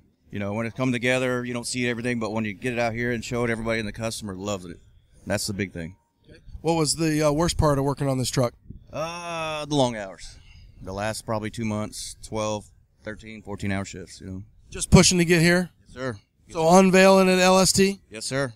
Unveiled the first show, 0 miles. Wheels went on, it went in the trailer. What's the response been? It's been really, really good. Loving it, so. Here's the thing. You can't build a truck for this on the cheap. So when we talk about a value of a truck, a car, I don't care what it is. Just say that you're buying something for $5,000, $10,000, $15,000. When you look at a truck like this and you look at how clean and you look at the time, the energy, the effort that went into bending every line, the color, the sanding, the prep, everything that's been done on this truck, it's the labor, it's the hours, and that's what makes this truck so special. And when you see this truck, it's just a good old C10 that has good old C10 lines, and it's a winning combo. Ryan, you guys did a great job. What's your Instagram? Ahart Ryan, AHARTRYN. And you can follow Ryan at Ahart Ryan. You can follow Cruiser Customs at Cruiser Customs? KRUZERS, Cruiser Customs. And Chris, color of money, man. This thing is awesome. Thank you so much. I appreciate it. Hey, get out and just romp this sumbitch. I want to see what this big block's going to do with that 4L80 and what you can do with this truck. Hell yeah, I'm ready. All right. See you guys. Late. Well, let's start it off. I got Ricky out of Houston, Chevy Boys of Houston. We got some Def Jams going in the background. These guys got it going on. I mean, they got the full experience. You got the barbecue, the beer, the C10s, the Chevys. I got Ricky. Ricky, how the hell did you end up with this truck? And explain to the listener what that motor is all about. Well, this C1069. It always been my dream to build one of these. So I decided to build a C10 with a blower motor, with the 671, with the 400 block. It dynoed at 720, and I'm pretty sure probably at the wheels is about 700. But it's a custom truck. I built it for show. I built it for the drive on the street. You know, I didn't build it to set up. So, but anyway, I got like 24s around, custom rims, and like you said, I enjoy this hobby. That's what I like to do. And we hang out with the fellas, which is the Chevy Boys of Houston, and you know, we pretty much enter in different contests, different shows, and you know, pretty much enjoy. So for the audience, this thing is more motor than truck. He's got two big old Holley double pumpers sitting on a big ass blower and small block. Small block, 400. 400. Is this truck for a drag or just more look? More look. More look. More look. This truck is more look, but I can do either one if I choose to. Do you, or have you, besides on the street, have you taken it to the track and just, you know, lit up that tree and pulled that thing down the quarter mile? Because this thing it looks bad. No, I haven't yet, because like I say, right now the motor pretty much just been built, and like I said, I'm still breaking it in. But no, I haven't having the time to take it down the track yet. What tranny? What the training? The training is like a 400 training. I have a 373 gear in it, and like I said, it's a truck. It's fast. Right now, the rear end, I don't have it built for the track, but if I do that, then it'll be a whole lot different. So we're not sure if that thing can handle it. Now, I'm going to come around here. He's got bucket seats, a B&M shifter. He's got a good, a period correct console that you would see like in a truck if you had buckets. He's got it wrapped. Got the wheels. What wheels are you got on this thing, Ricky? These ribs are race lines, yep. And like I say, they 24 by 10. And like I say, they pretty much custom chrome. And like I said, I got it for this model truck. You like the flames? Did you put those on there? Yeah, the flames was put on there a while back. So like I say, the flames come with the truck that make it different, unique from all other trucks. What do people say when they see this thing? Oh, they love it. They love it. They, some want to buy it. Some just want to take pictures. Some want to take a ride in it. Do they say, damn, son, what can that thing do? All the time. All the time. Yep. I took some pictures. I'm going to post it up on Instagram. Chevy Boys of Houston. Ricky, you got a name for this thing? Christina. Christina? Why Christina? Christina, she come alive no matter what. She never let me down. She's one bad bitch, bro. Yes, she is. Chevy Boy of Houston. Ricky, thanks for your time today. Christina, she bad, she rad, and boy, I bet she can scoot. So I can't wait to see you post up some videos someday. He didn't say he had any social media, but we need to see this thing go down the track, bro. Yes, you will soon. All right, Ricky, thank you. All right. All right. Big Brooks, big boy. Big Brooks, let's see, relaxed _ 402? Yes. So Brooks, what's your last name, Brooks? Swenson. Brooks Swenson, where are you out of? Conway, Arkansas. Oh, Arkansas, all right. All right, that's cool. Came out to Texas, Conroe. And Brooks, I took a few pictures of this thing last night. I'll tell you what, I'm standing in the back for the audience. My ADD just kicked in. That might be the straightest tailgate I've ever seen. That son-of-a-bitch is straight. Took some pictures, kind of misty last night, of this sweet little 67. She's sitting high, like four-wheel drive high, because she's all stock. I've got to think that the reaction, ironically enough, for this truck has been very, very positive, overwhelmingly positive, and high for you this weekend, because this is the one truck here, at least in the relaxed atmosphere, tent, cover, area, that is stock, and it's sitting very, very high when everything else relaxed is sitting very, very low. Yes, very much so. I did it on purpose. I've actually got big brakes and billet wheels and dropping all that sitting at the house that I've had for 6 months. And I kind of been getting this truck ready for this show. And I just thought, the old school look is in. And when you come to LST in Texas, everything's on big billets. So it's just going to blend in with the crowd. So I thought I would kind of go against the grain and just bring it stock and see how the reaction is.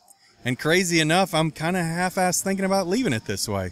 Dude, I'm like having heart palpitations. I don't know how you don't. At this point, I think you just see that it's a rarity nowadays.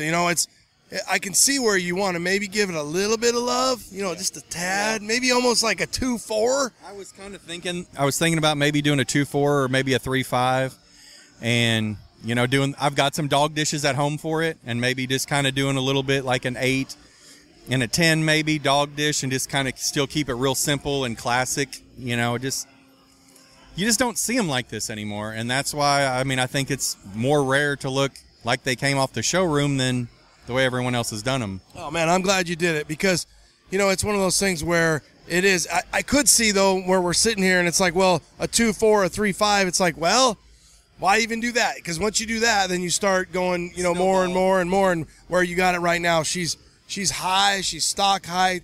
It looks like a throwback. It's a CST 67. How long have you had this, and where'd you get this truck? A friend of mine built this in 2010. He's out of Missouri, and he's probably got 50 cars in his collection. And I've been talking to him, and he finally, about 9 months ago, decided he wanted to let go of it, but he wanted it to go to a good home. And long story short, he said, if you want it, I trust you. I know it'll be in good hands. Come get it. So I went up there and got it and brought it back. And the engine and stuff was leaking, so we pulled the motor a month ago before LST, put a bigger cam, put it all back together, changed the exhaust, had the seat covers recovered, and just did a few little minor things, and rebuffed the truck because, the paint job's 9 years old, so I just rebuffed it. And he did a frame off in 2010 and probably drove it 1,500 miles in the last 9 years. So we just got all the leaks fixed and got it all squared away, and here it is. So in 2010, how long had he owned it, or did he buy it from the original owner? So he had been eyeing the truck, but he is a 72 Cheyenne super big block guy. He was not interested in the truck at all. And he goes, they tried to sell me the truck for 5 years, and he said I kept turning them down. He said it was all there, it was all complete, all original. Who's they, though? Like maybe first owner, second owner? Second owner. I'm the fourth owner. He was the third. And he said the crazy thing is, he said the truck, and it doesn't, the truck has no rust, but he said when I got it, they had painted it with a paint roller, with latex paint. He said, paint roller. So it preserved it. And it's got the trim line under the back of the cab, and he thought it had a white roof. Well, he kept sanding, and the truck was a completely red on red, which normally would have a white top, but it never did. He said, I put it back exactly, to stock. So you're saying that they painted it with a paint roller, and then you guys, or he took that paint off, and this is the paint that was underneath there?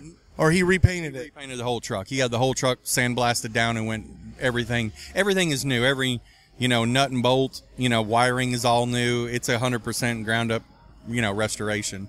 And he actually did things. If you're out here at LST and want to look at the truck, he actually did things. He painted the numbers back on the firewall so it looked original. When he painted the white on the Chevrolet, he actually did. Don't be distracted by that. Man, that was a big belly.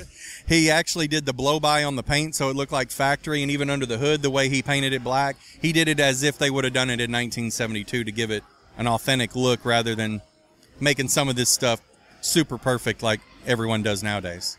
Let's walk up here to the interior. So one of I'm assuming Brooks's boyfriends, lovers, or somebody pretty much walked up, has a big belly, and gave us a full view of it. But so we got a little distracted. All right, so you got buddy buckets. You got the beautiful 67, 68 horn cap, big steering wheel, the gauges, everything, because the difference between, like, say, for example, a 67, 68, especially a 67 like this, the bezels don't have the chrome. It's the grayer paint, he's got exactly that. So AC truck, a factory AC truck, big back window, the CST, the actually folding 1 year only buddy bucket seats. I added a tack and vacuum gauge to it. I found an original emergency brake cover. Just tried to get all the little detail stuff back in it. We redid the glove box door and the gauge bezel so that everything matched and was perfect. And beautiful CST door emblem. And, another thing, just to kind of remind the audience, and I know you guys have heard me say this, in 67, it's a rare big back window, not a small back window. So you'll have the panoramic option in 67. That's going to be the bigger back window, which we are now know as a normal window for 68 and on up. The 67s primarily had a small back window. So you've got a small block 350 in here. Nope, 327. Oh, okay, 327. 100% matching numbers, frame, engine, transmission, 327.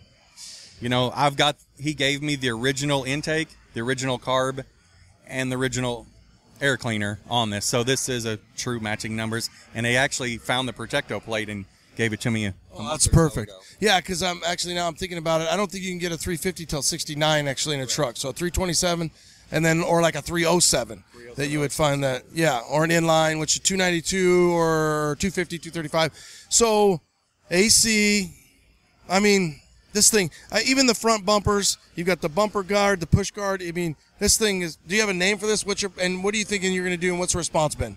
My dad is super quiet, and he loves these trucks too. I built him a 68 a couple years ago, and he came up with a name. He goes, Pure 67. He said it's probably one of the most pure 67s probably in the country right now. And I know there's a lot of super nice 100% original trucks, but that's just something he was like, I think it fits the truck. So I think that's, right on, and it's cool too that it's your dad. Yeah. So with the response, well, what has the response been? Everyone loves it. Everyone kind of walks by it and takes a second look and then starts looking, and they're just like, oh, wow. I did the blue dot taillights, which was kind of era correct, and I had some people comment on that. When they were growing up, everyone had the blue dot on the taillights. I just tried to keep this in its time, as I just cleaned it up and keep it that way. Yeah, period, correct. Is this something that you would want to sell, or is this something where, hey, I'm going to keep it, and then whether or not, we'll kind of watch and see if you leave it alone or not? I'm probably not going to sell it. I've kind of hunted for a truck like this for a long time. I'm not ready to get rid of it anytime soon. I know that. Cool. Well, obviously with a name like Relaxed 402, Big Block 402, we talked a little bit about that. You like these trucks. You're into these trucks. You've got a Cherry here. She's gorgeous. And it'll be interesting to see kind of as things go, what you do with it. And it's probably going to be an internal struggle for you. It is an internal struggle after this week. And I've even talked to all my friends and just people that I've talked to, and they're like, I'm not normally a hubcap person in the way this one looks, but man, it's hard to not touch this one. And I've got all the parts at home. That's the problem. Well, the good thing about C10s is you can go find another one and put all those cool parts on that truck and work on that truck, keep you busy, and then whether or not you want to keep it or sell it. But bottom line, Brooks, is you got a rad truck here. Thanks for taking time, and I'm sure a lot of the people here in the show, at the show, have enjoyed taking a look at your Cherry. That's what it's all about, is just showing, all of us enjoying each other's hobbies and everyone's hard work. Good meeting you, man. Thank you. Thanks. Well, I should have brought my my hiking boots on, because the boys out in the back, Vintage Vendetta, they're out in the back, which is actually a pretty good spot because where you're coming in the corner. But this is one of those deals where I'm lucky where I'm at from my spot, and I'm funny because I know about the IHs. I got a couple guys I work with. They're always hitting me up. They're like, dude, find me one of them old Scouts. Find me one of these. And I just remember these as a kid. I think my uncle or somebody had the same kind of travel all. So coming through, I'm going to try to remember the actual sequence that kind of came through. But I remember the Scout came through. I'm thinking Amber was driving the Scout. She was. And then Matt was driving the Travel All. I'm not sure if you were driving the C10. Oh, yeah, you were driving the big one. And so this thing comes through. Now, she might be a C10 or a K10, but she looks like more like a K30, so big. So we've got, I think, what is it, 71, 72, 670? Okay, so a 70 body, long bed that's big, but it's got the stepper utility on it, and big truck. So I've got Ryan Lawson, and you are with Vintage Vendetta. You're out of Fort Worth, you said? New Braunfels, Texas, just north of San Antonio. Oh, just north of San Antonio. Okay. Yep. Tell us about this truck. One owner truck. It was owned by a gentleman out of Dallas, Texas. Bought it new in 1970. Ordered the toolboxes from the accessory store next door. Had it put on. Started his construction company. Drove 220,000 miles over 10 years around the state of Texas, building a multi-million-dollar construction company with this truck right here. Once he got to that point, had it completely rebuilt, had it painted, built a garage with air conditioning, parked it in there for the next 20 years. Drove it on special occasions, passed away when he was 80 years old, which was about 2 years ago. We acquired the truck. It was amazing. We love the truck. It was completely just the best driving truck. It had been maintenanced to the T, but we're a four-wheel drive restoration truck company. We wanted to see this thing as a long bed, four-wheel drive, standing right. As anybody knows, you can't really just jump into any chassis on that. And so we went out and we started chasing down an original 68 chassis to match this truck up with. There were a couple of learning habits in between the 67 and the 70 body, but we got it all figured out. We got 456 gears, down a 44 in the front. Just an absolutely cool truck. We haven't gotten it on the road yet. We literally finished it about 3 or 4 days before the show. We got the Detroit steels. We got the 20x14s on the Interco tires. Seems to just be a look everybody's into right now.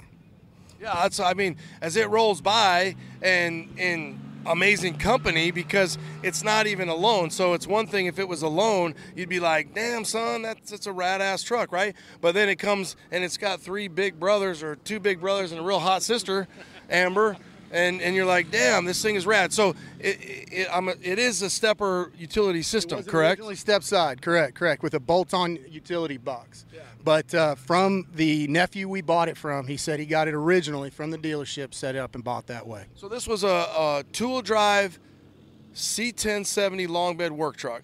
Correct. Vintage Vendetta takes it, and they made it somewhat of a mini monster truck, or for me, this is what I would call back in the day a stomper. For the guys that grew up, you know, you were born in the 70s and you played with these cars in the 80s. Most of the trucks here that they have in their booth, lot, area, they definitely have some stomper-esque looks, and it's really easy. So you got the Detroits. These things are just, I mean, you guys did a great job. Painted it white, easy, put the four-wheel drive, you know, forget what the hell that, I don't want to draw a blank on that, but center cap on that. That was definitely the piece that Detroit does that pulled us over the edge going into these new, bigger wheels. They're one of the best wheel companies we've ever worked with. They are absolutely incredible on customer service. And it took me about 6 months to get into the 20x14s. We're a little old school. We like 18s, 16s, that type of style. But they have done such a great job on this wheel. It just fits the trucks right. You guys have been doing it on the two-wheel drive side forever. On the four-wheel drive side, we're just kind of getting into it. But I think it's going to be the new trend. I really do. Well, and even if it's, I mean, trend or not, it's just classy. I mean, it looks really cool. You guys did a good job of kind of balancing. Obviously, you went with the black on the handles. You went with the black on the mirrors. The black on the, yeah, I see some GSI door handles there. You've got the black on the utility box. So you've got a lot of balance. You've got, yeah, let's check out this interior. Okay, black again on the interior. You got under dash AC. You got the original 82 under dash AC, still ice cold. Yeah, that's. They never cracked the lines once. So he put it on in 82? Yes, sir. Yes, sir. Original. So he was like, hey, I'm going to drive this thing around for 10 years from 70 to 80, parks it, and then decides to put AC in it? That was after he made his money. And I'm just kind of looking at it. He's got a little fuel tank switch cut in the left part of the dash where you'd see an AC vent, original stereo, and really just that's what's cool about these trucks. Less is more, you know. There's nothing cut. You know, doors look good, no speaker holes. No big stereo cutout. What's that thing above the stereo where that AC vent would be? Looks little digital clock. Yeah. Very, High tech guy. Yeah. So he's got the little digital clocks that's like the size of a quarter. It's so small. So how the hell he saw that thing? Stories about that little clock than you could ever imagine. Does it still work? It does. It's on time. You got it. All right. So you got to put a little battery in there or what? We haven't touched it. Have no idea how it runs. We haven't taken it off. It just keeps working. So you got a small block in here, your little 350, you got an Edelbrock carburetor, you got electronic choke, intake, master cylinder looks good, headers. Again, less is more. Look at the old York AC compressor. Yes, sir. What else? What's next with this thing? What's your plans? What's the name of this thing? I mean, so many things are running through my brain on this thing. It was named the Foreman. All right. Leader of the job. You guys? Yeah, we kind of threw that one around a few times. The original purpose was a marketing truck. We're going to sell all of our gear out of it. We're going to put a ladder rack on top with a big umbrella off the side and kind of roll around similar to what you do and hit the shows and do that gig. But after this weekend, my guess is we'll find a new owner for it pretty soon. It's a unique truck, and everybody seems to be into it. Well, that's cool, and that's really rad for you guys because it's one of those deals where you hear that a lot where you're like, well, I just keep building stuff, and then people just keep wanting to buy it and throw money at me for building the cool stuff that I want to build. And really, what you're doing, the hard part is finding the vehicles to build, and it looks like you've got yourself a stable here alone. So if you got more at home that you're going to continue to build, it's going to be exciting to see because not only do we like the C10, the Foreman, we like everything that you have here. Thank you very much. It's a passion, as everybody in this industry does. We do have a lot of inventory. We have to build years in advance. We've got stuff stashed away we're going to work on 2 years from now. It's an incredible business, and we really do appreciate the people that support it. So you've got 2 international harvesters here. They're hard to find, especially with the condition I'm seeing them here. You've got the big, looks like it's the Jeep Comanche Grand Wagoneer. Okay. Yep. You've got some really rad stuff here. Is that going to be the mantra of Vintage Vendetta? Is there a certain style that you're looking for? Or we specialize in four-wheel drive. We're South Texas guys, and that's what we grew up with, and we all grew up on a ranch, and this is what we loved. And so as we got into the business, we wanted to continue to expand that. And we will do a couple of two-wheel drive trucks. There's some great stuff out there, but our niche is the four-wheel drive. SUVs, we all have kids. We got the car seats. They don't fit well in hot rods. This was just the family approach for us, and mix it all together, and this is what we get. I think the thing is that I'm seeing, though, is not necessarily four-wheel drive or not necessarily SUVs. I'm just seeing, vintage, American metal. That's what I'm seeing. So the era of, like I said, maybe a mid-70s to a mid-80s, is that kind of going to be what we see out of you guys, or pretty much whatever? This is just all really rad marketing and really rad stuff that you guys have gotten to this point. Anything that fits a style that we can create, we're going to chase. If it's in the truck world, that's what we're going to do. We will follow the market. We'll do what people are into. We've got stuff all the way back to 52. We've got something as new as 88 going on. So we're just trying to make something for everybody. That's what our goal is. I think you guys are doing a really rad job, and honestly, it's all those little touches that, like the wheels, some of the roof racks, some of the little color coordinating things that you guys have done here. How has the response been, not only for the Foreman, but for the whole, stable of trucks that you guys brought out this weekend? Better than we could have ever asked for. We've been working towards this for 2 or 3 years as we've been building the business. This is the first time we've been out in public with our stable, as you say, and we had 6 trucks planned. 2 didn't quite make it, but 4 made it on the ground, and the response has been incredible. It really has, Ronnie. It's been great. Well, that's good. Good for you guys, because it's one of those deals where you bust your balls, you bust and bust your balls just trying to get to a certain spot. Small shop, small guys. We do 3 or 4 jobs, each of us. It's all we can do to get it all done, but we have a passion, and we're building a business. That's what we do in America. Is this with your crew, is this your only thing, or are you guys doing this on the side hustle now, and then it'll go full time? This is full time. This is dedication for the past 2 or 3 years. We have 1 or 2 guys in the shop. We work with several surrounding shops, and from supporting, we have paint and body shops. We've got suspension guys. We've got upholstery guys. We just circle it around. We're still trying to do production. I got to turn out as many trucks as we can over the course of a year and make sure we have inventory so we can make a living. But it takes a team of people and a large group, and we've got a good one. We really do. And down in South Texas, and the New Braunfels market is just full of talented shops. If we get online and we check you guys out on social media, can we see other trucks that you guys have built, or can we see those other two, for example, that you weren't able to bring? Is it something we can check you out online? We do have most everything up there. We spend more time in the shop than we do on our phones and computers, so we're not the best at that yet.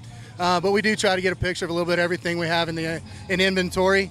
But hit us up and we'll send you a list of everything. And Vintage Vendetta Garage on Instagram. It's pretty simple. And thank you guys for what you do out there. You got it, Ryan. I mean, you and your team, you guys came out.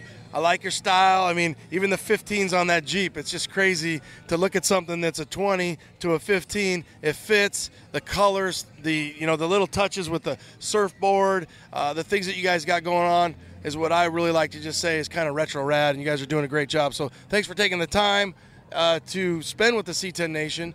Thanks for building cool, rad shit, and we look forward to see what's going to happen in the future with Vintage Vendetta Garage. Thank you, Ronnie, man. Keep doing what you're doing. You're supporting our business. If it wasn't for what you're doing, we wouldn't be growing. We wouldn't have these opportunities. We'd be stuck in a little bitty region trying to sell to everybody within a 100-mile radius. So thanks for what you guys do, man. We appreciate it. Hey, I'm honored that you say that, but I think the word would get out real quick with the cool shit you brought here. So, Ryan, thank you, and tell your team thank you so much. Thank you, sir. Take care. Later. Classic Performance Products, CPP, has a few new products out. Let's start with their new HydroStop Street Beast hydraulic assist systems. CPP's HydroStop Street Beast is a direct fit, high-performance hydraulic brake assist system that works great when running a performance engine setup and there is not enough vacuum produced to operate a traditional booster. Simply plumb into your power steering system and share the fluid reservoir with your power steering pump to your high-performance brake system. Assembled with all new parts, this unit puts out an amazing 1800 PSI at the wheels. How about their new 14-inch big brake kits? CPP now offers a 6-piston, 14-inch big brake system for your Chevy truck, featuring 2-piece pre-assembled drilled, slotted, and zinc-coated rotors, 6-piston billet aluminum calipers with DOT-compliant dust and weather seals, premium stainless hardware, and braided stainless brake hoses. These brakes work with their modular and Corvette-style spindles. Remember, use C10 Talk at checkout and save 10% off your order. Damn, son, 10%?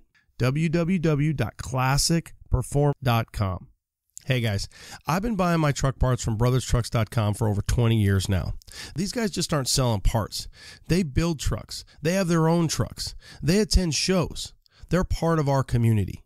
I saw Jim Flanders at C10s in the Park in Texas and also at Dino's Get Down out here in Arizona. And that's why I continue to buy my parts from Brothers. One thing I remember Jim Flanders saying when I interviewed him for the podcast: when we buy parts, we buy the best parts possible so that you, the consumer, will get the best parts possible. Sure, they have the opportunity to buy a lesser made, lesser quality part, but they know that it's going to you, the C10 Nation. So when you buy your parts from brotherstrucks.com, rest assured you're getting the best part possible. So when you're looking to restore your 1947 through 87 Chevy or GMC truck, go to brotherstrucks.com. That's brotherstrucks.com. What's up? What's up? Better to be lucky than good. And walking through, again, kind of the C10 Pavilion area, the C10 Club area. And I'll be honest with you, the thing about this truck that just drew me in and captured me was the color. Kind of a seafoamy turquoise color. 85 slope nose, two-tone, very tastefully done. Kind of a orange copper stripe to separate the turquoise. You got the tasteful stripe, the white, and then the trim, and then the turquoise. So snooping around, Joe, you're at a Positive Force, and then this is where the story gets even cooler. You guys came out from Illinois. Yep, we drove here 16 hours to get the cars here, so it was a long trip. Yeah, we did. We're from Phoenix. We drive out from Phoenix, too. So welcome to C10 Talk. Your first name's Joe. What's your last name? Parashas. Yeah, I'm going to work on that. Parashas? Parashas. Greek. Parashas, okay. Yep. Joe Parashas. You're from whereabouts in Illinois? Oswego, Illinois, right outside of Aurora. Okay, Oswego. Yep. And Aurora. How's the truck scene over there? It's pretty good. I mean, there's quite a few trucks out there. So a lot of them are in our club. You know, there's a lot of people that they say that, well, we have our own little truck club, you know, inside the club, because there's quite a few of us. So the scene's pretty good out there.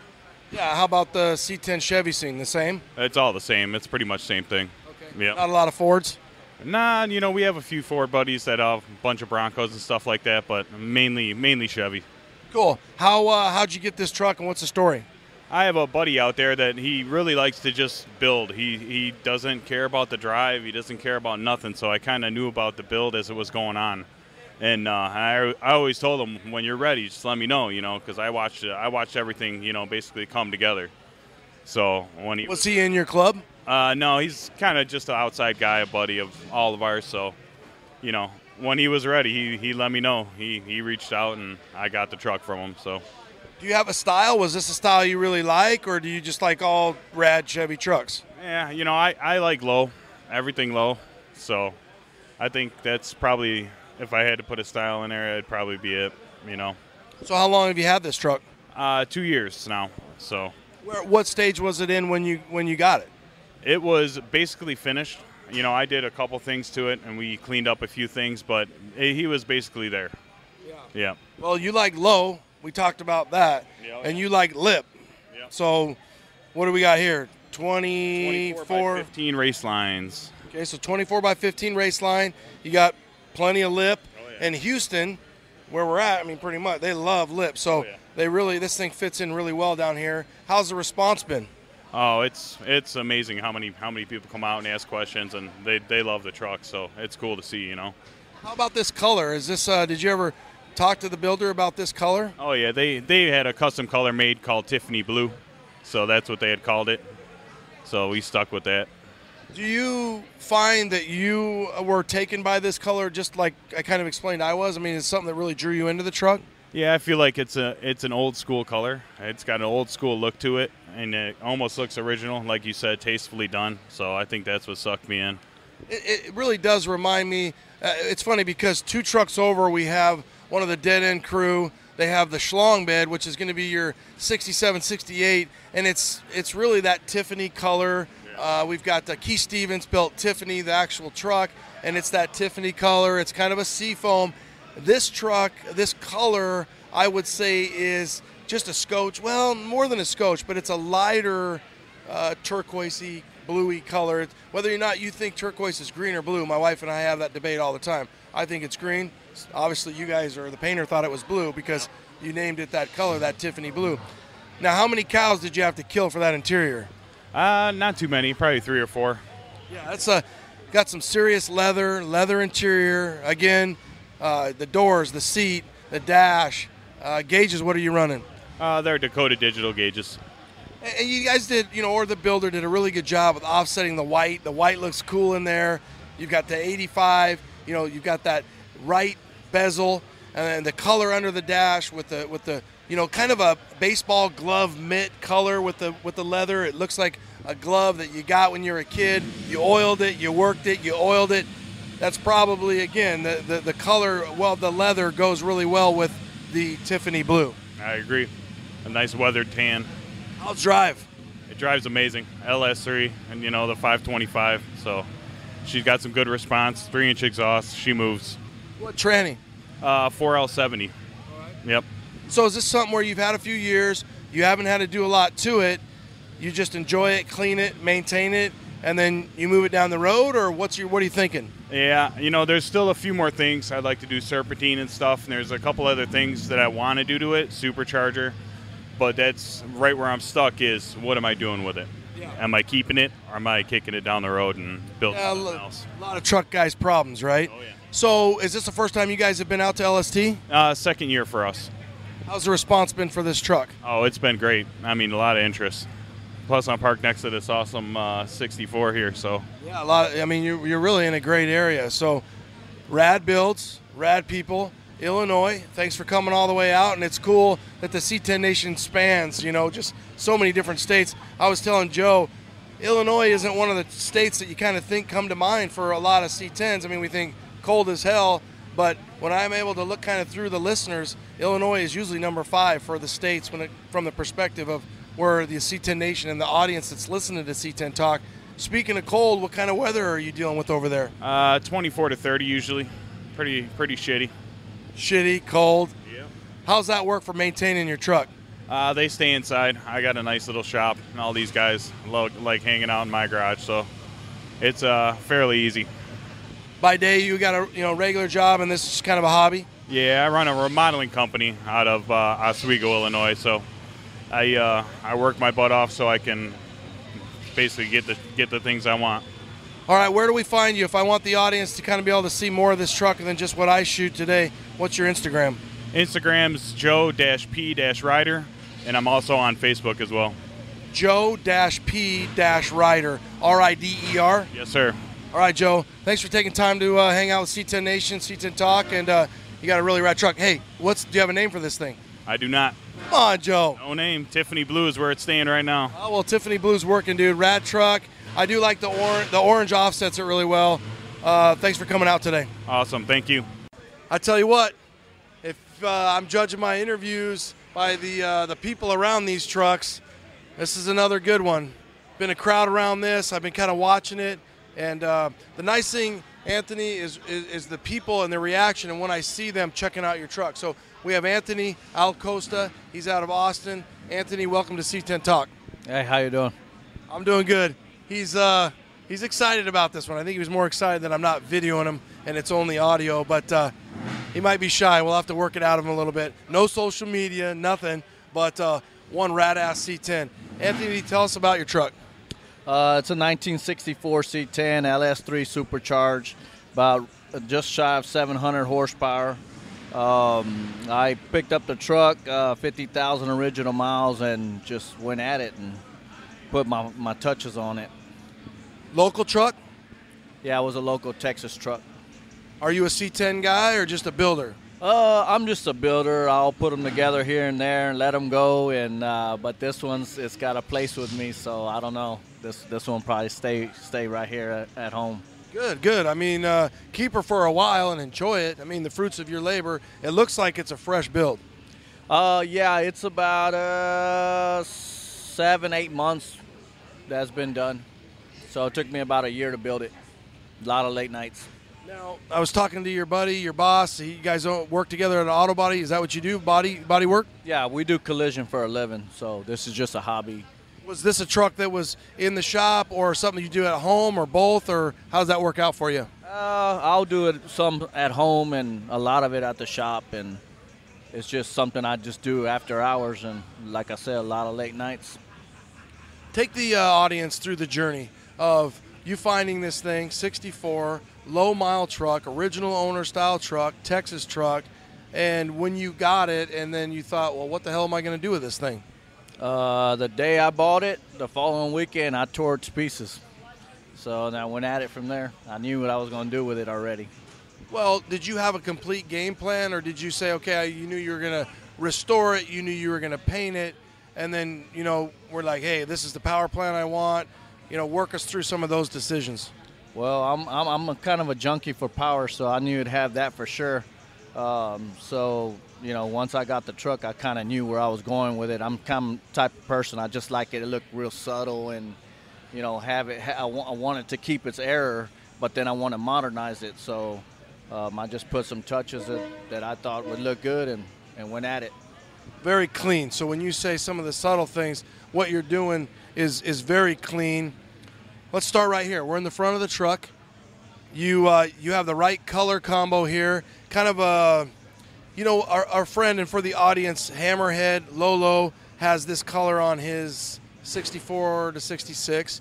It's kind of a, I don't know, is it a pewter color? Yeah, all the engine stuff is painted a pewter color. Was like from the 2000 era of the Chevrolet pickup trucks, and with a matte clear on it. So that just kind of tamed it down. All the chrome stuff and the flashy stuff, I kind of passed all that and wanted something just to look kind of quiet, but strong. And then you've got kind of this blue-gray on the exterior, a color combo on there? Yeah, it's kind of a secret color. Nobody can figure it out. What are you going to call it? Like, what would you call it to describe to the audience? It kind of looks like, again, a little bit of a shark, a blue-gray. Definitely got a... Whoa, LST. You love those horns, man. Definitely got kind of a different look, probably a different way the light hits it. Yeah, I mean, the color, you know, not on the truck, the color's pretty ugly in itself. But, you know, I did some test panels, and, you know, sometimes, you know, all these pastel color type deals are coming out kind of popular. So I just thought that it was a real subtle color, and it just turned out to be pretty, you know. It just fit the truck well. So you got an LS3 supercharged, Magnuson? Yes. Magnuson supercharger, LS3, Willwood brakes. Everything's very clean on the inside of the motor. Let's walk us around here. I think you got some, are these Detroits? Are these? Detroit steels, 20s in front, 22s in the rear. The frame is, I built the frame all custom. It's all tubular and everything. The frame, just underneath the truck's just as nice as what you see on top. So control arms, you built control arms, cross member, rear trailing arms. Did you buy any of that aftermarket? I bought a lot of aftermarket stuff, a lot of Hotchkiss and CPP stuff, but the frame itself was all custom done by me. And that's where it's at. It's got a 6L90 transmission out of a CTSV Cadillac, so it, you know, it does good. Any hard decisions or anything that fought you with the truck? The color. You know, it took me, I had plenty of time going through the body work and tearing the truck apart and getting the chassis and suspension and everything ready. It took me about 6 months to finally pick that color. Well, it's definitely cool. We'll walk over here and look at the interior. Now, a few things I see on the interior, obviously you got some Dakota Digital gauges. You've got, it looks like an aftermarket I did it column, maybe something shorter than a stock column. Yeah, I actually, it's a steering column from this year truck. I just moved all the brackets and I pushed it back, you know, for space for the driver.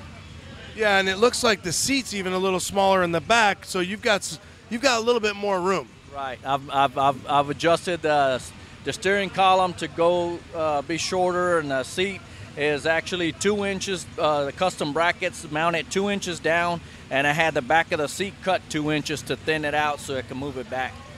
Yeah, a lot more room when you do that. And Anthony, I mean, you know, some guys are 6'5". I don't even know how they drive these things, you know. And the cool thing about doing that with the column and the seat for the listener is, well, then you were able to keep a big hoop, a big steering wheel that way. Sometimes guys have to get a little bit smaller steering wheel. Another thing that's really nice on this truck is this era, 64, 66. You know, that aftermarket under the dash with that piece looks really factory-esque, and you did a good job of finishing it with that piece. Yeah, very tasteful. I made the air conditioning piece by hand, so and I made that myself. So I was just trying to get something that looked like it belonged there and try to make it fit to where, you know, people wouldn't know that, you know, something was actually made to fit there, you know. Is it a vintage air system that you made that piece for? It is, well, I pieced the air conditioning system together because I like some pieces from Vintage Air. I like some pieces from other companies, and so it's kind of a piece together deal to hide everything the way that I did.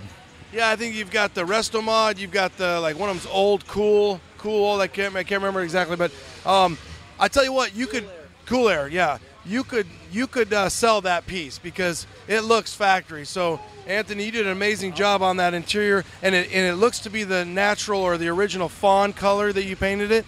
It's also pewter. All the interiors are pewter color. Real similar with that flat clear. Just, you know, it makes it look a little darker. So yeah, it's another pewter color. Well, the last thing here, I work my way back. Nice, beautiful bedwood, and then no tailgate. What's going on with that tailgate? I'm kicking it around. It's been a year now, and I just can't decide if I want one or not. Is the struggle because it's a step side? Is the struggle because of how you're going to attach it? Is it because of, you know, the old school chain system? What's your struggle with? What are you fighting with on the tailgate? The bed just looks so pretty that I just feel like I'm covering something up. And with the custom rear bumper, I've laid it up there a couple of times, and I just I just don't like the look of the tailgate. And, you know, I don't want to build a custom one because if I used one, I want it to have the Chevrolet emblem, the original. And so I don't think building one's the answer for the truck. You said custom bumper. I was checking it out. It looks like you kind of morphed some bumpers. You look like a lot of guys will flip a bumper on these. It looks like you kind of shortened it left to right and kind of made one smaller bumper out of two bumpers. What did you do with your custom bumpers?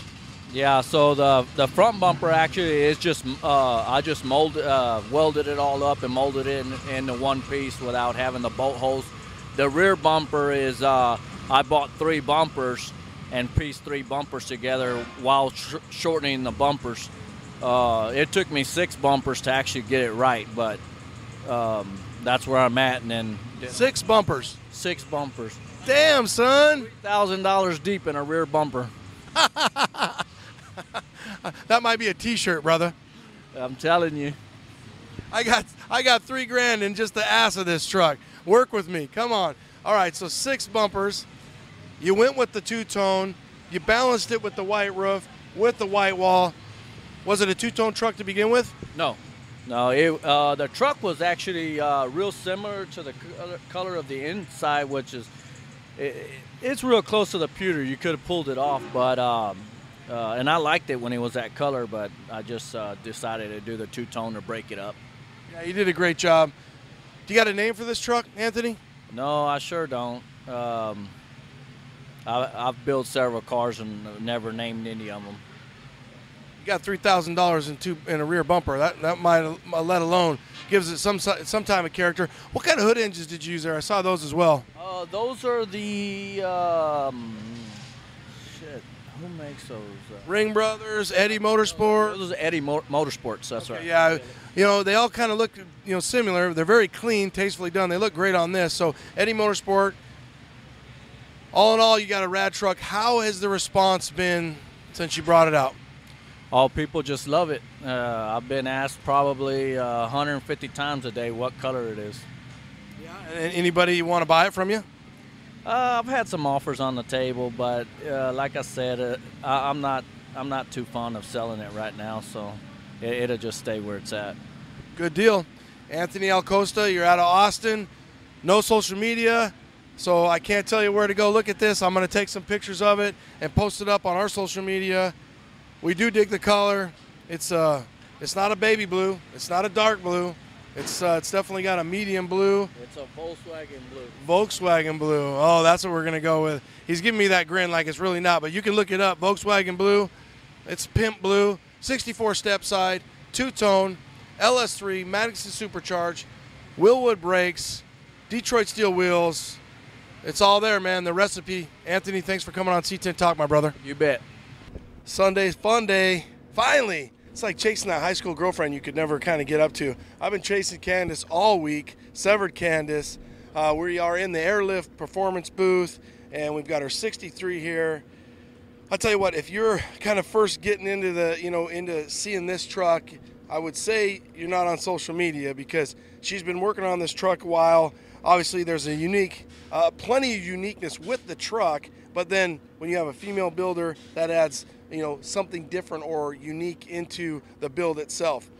Love the colors, love the truck. Candace, welcome to C10 Talk and happy Sunday. Thank you. What can you tell us about this truck? How did it start?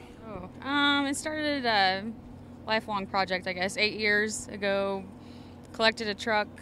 It was actually the very first truck that I ever drove whenever I was 8 years old. So I hit a tree and I thought, maybe I'll build that truck one day. So here we are 6 trucks later.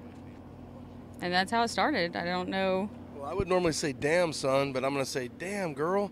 So you drove this when you were 8? This was Papa's truck, Dad's truck? Oh, a truck like this? Yeah, it was a truck like that, not the truck. What happened to that truck? That truck got sold many years ago, yeah. Still sitting by the tree? The old blue truck that we wanted, It was always the farm truck, and I just loved it. It was cool. So do you think you kind of got into trucks? Oh yeah, I hear. People tell me you're like, oh, you're the podcast guy. You were into the C10s before they were cool. And you're like, I thought they were always cool. Yeah. So how'd you get into trucks? My dad. Just raised with my dad and just always hung around little, car clubs here and there, and then just kind of stuck with it and really enjoy it. So Cool. So you're with Severed Ties. How long have you been with them? a member for 10 years, hang around for about 14. So You get a lot of help with this build on that? a lot of my friends helped me with Downtown Auto Body in Shawnee, Oklahoma. So it was him and my husband and a couple of members from the auto body shop in Shawnee that they work for him. They don't really work for him, but they help out a lot. So we were there every night just pushing. Yeah. I mean, this thing, there's a lot of pushing here. You got a rad truck, way different today than it has been either Friday or Saturday. For the audience, we're out here Sunday sunshiny, and I was telling her that the truck, the paint just completely pops different and just more radiant. You've got a little bit of sprinkle in it. The top is, again, if you think turquoise is green, then it's green. I think it's kind of whether it's blue. Well, I don't know what color are we going to call this thing, because it's beautiful. It's pretty close to a Tiffany blue. I mean, I know there's also various shades of that too. So, but that's pretty much what it is. And you put some sparkle in there. Aqua, yeah. It's got the roof has a couple of coats of pearl. The body has about 6 coats of pearl on it. So then, not only do you have a wraparound 63, you decided to go wrong side drive, right-hand drive, right? So what are you thinking on that? Just something different, and might as well. Was it a lot of work? Of course. Everything has to be shifted. The things that you don't even think about, the steering rack and trying to make placement. All the wires have to be moved to the other side. I mean, there's a lot that goes into it. The shifter, because the shifter isn't made to be on the right-hand side, so we had to make a knob for it. I didn't want a floor shift, so. Well, and one thing, too, kind of jump in there, is her shifter is essentially kind of a right-hand, she's right-hand sitting, and then all the way in the corner, right about where the door jamb is on the dash, there's a knob that she pulls out, 1, 2, 3, OD. So she pulls it out, to go, and then it really just very fresh goes in, and I would have never even thought that you'd be look at that thing and go, well, how the hell does she shift it? That was all his idea. So, because I was like, I don't know what we're gonna do. Maybe we do push buttons. Honestly, it just kind of seemed like the easy out. We wanted something different, so we thought long and hard about it, and finally he came up with that, and I said, cool, that works. Let's do it. Well, she's had a crowd around this thing all weekend, and I'll tell you, because I've been trying to kind of track her down, and I come by, and there's a lot of people checking this thing out. Another thing that's really cool, because we got the hood open, was when you see the wrong side drive, it just doesn't even make sense when you see that steering linkage, and you're like, oh shit, it's on that side, So very cool, very unique. And then one of the things I think people must obviously, when they see you driving on the right, that's going to get their attention. But then when they see that rear windshield and what rear window and what it does. Yeah. The window rolls down. As far as we know, that had never been done before for this body style. So we kept that on the hush for sure until it rolled out at SEMA. So that was about 8 weeks in just window trying to get it to work. It's actually bigger than the normal big back window, back glass. So that was a lot of cutting. A lot of cutting, a lot of trial and error. Yes, definitely. So, well, for the audience, think about this. You've got a small back window in these trucks. You got big back window in this truck, and now you got a big back window that goes up and down. And it started as a small back window cab, and then we bought donated by a buddy of mine, Travis Berg, actually.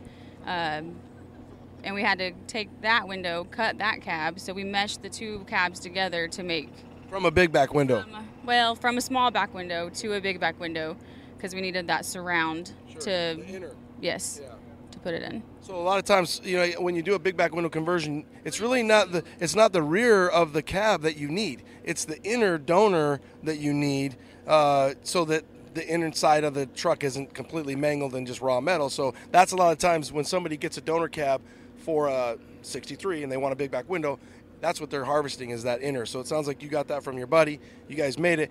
It's really cool. And people have just got to be shitting their pants when they see you. First, if you're coming, they're like, well, she's on the right. If you're going, they're like, oh, damn, that's like a Tundra is what I think of, because, today we see that a lot. I've seen that on square bodies. I've seen that on 6772s, and I will say I've never seen it on this body style. Yeah, that's why we wanted to do it. It's my painter's fault. Sorry, Mikey. It was all his fault for deciding that was the thing he wanted to do. So yeah, you guys were cussing him for that 8 weeks, and now you're like, I'm glad we did it. Yeah, exactly. What's the reaction been throughout the week? Well, from SEMA to now that it's getting exposure, it's getting out there, what is the reaction been for you guys? Overwhelming. Very. I mean, this has just been a dream of mine. It's just what I've wanted for years, so I didn't anticipate it to be this appreciated, I guess. That I knew I would appreciate it. I didn't realize the love I would get from everybody else. How about from, young girls and wives and just girls that are in your club? I saw one thing you had, it was like sisterhood. How's that been going for you? Oh, my club, I mean, the sisters, they're all really supportive, and they're so excited, so couldn't have it any better. The wives are happy. Now more girls want into it because they realize that you can do this. Yeah. So good for you. Do you have girls that come up to you and you're like their inspiration, you're their hero? I got one over here, yeah. This is my niece over here, and she now loves it. So she wanted to go for a ride. She's the first person that got to go ride in it today. Well, she's here, so I might as well put her on the mic. She doesn't want it, but Aunt Candace takes you out. She builds this. You get to see how unique and special it is when other people at this huge truck show, dudes, are checking you guys out in this truck. What's your name?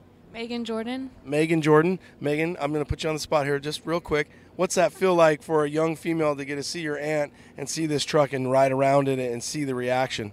Proud. You got to love the attention, though. So what do you want to build? Oh, nothing really. I'm not really into them. But you like seeing this? But I wouldn't have one of my own, I don't think.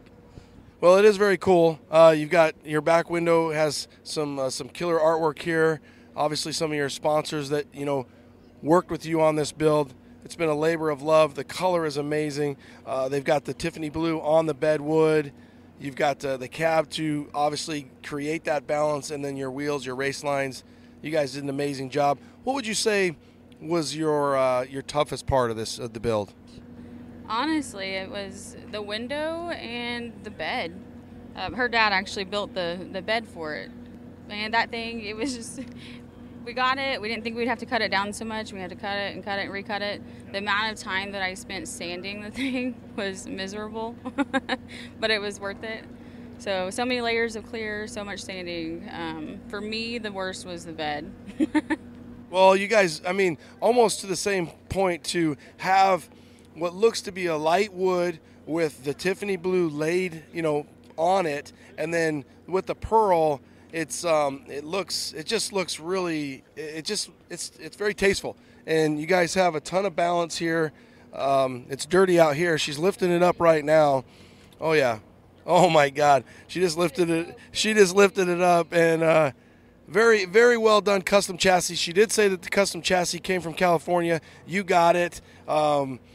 It's a ton of work. Cut it out? Yeah, we had to narrow the rear end and got a new suspension for the front and the back. So most of it was reused, but some of it wasn't. All in all, you guys did it. You came through. It's here. It's getting the love that it deserves.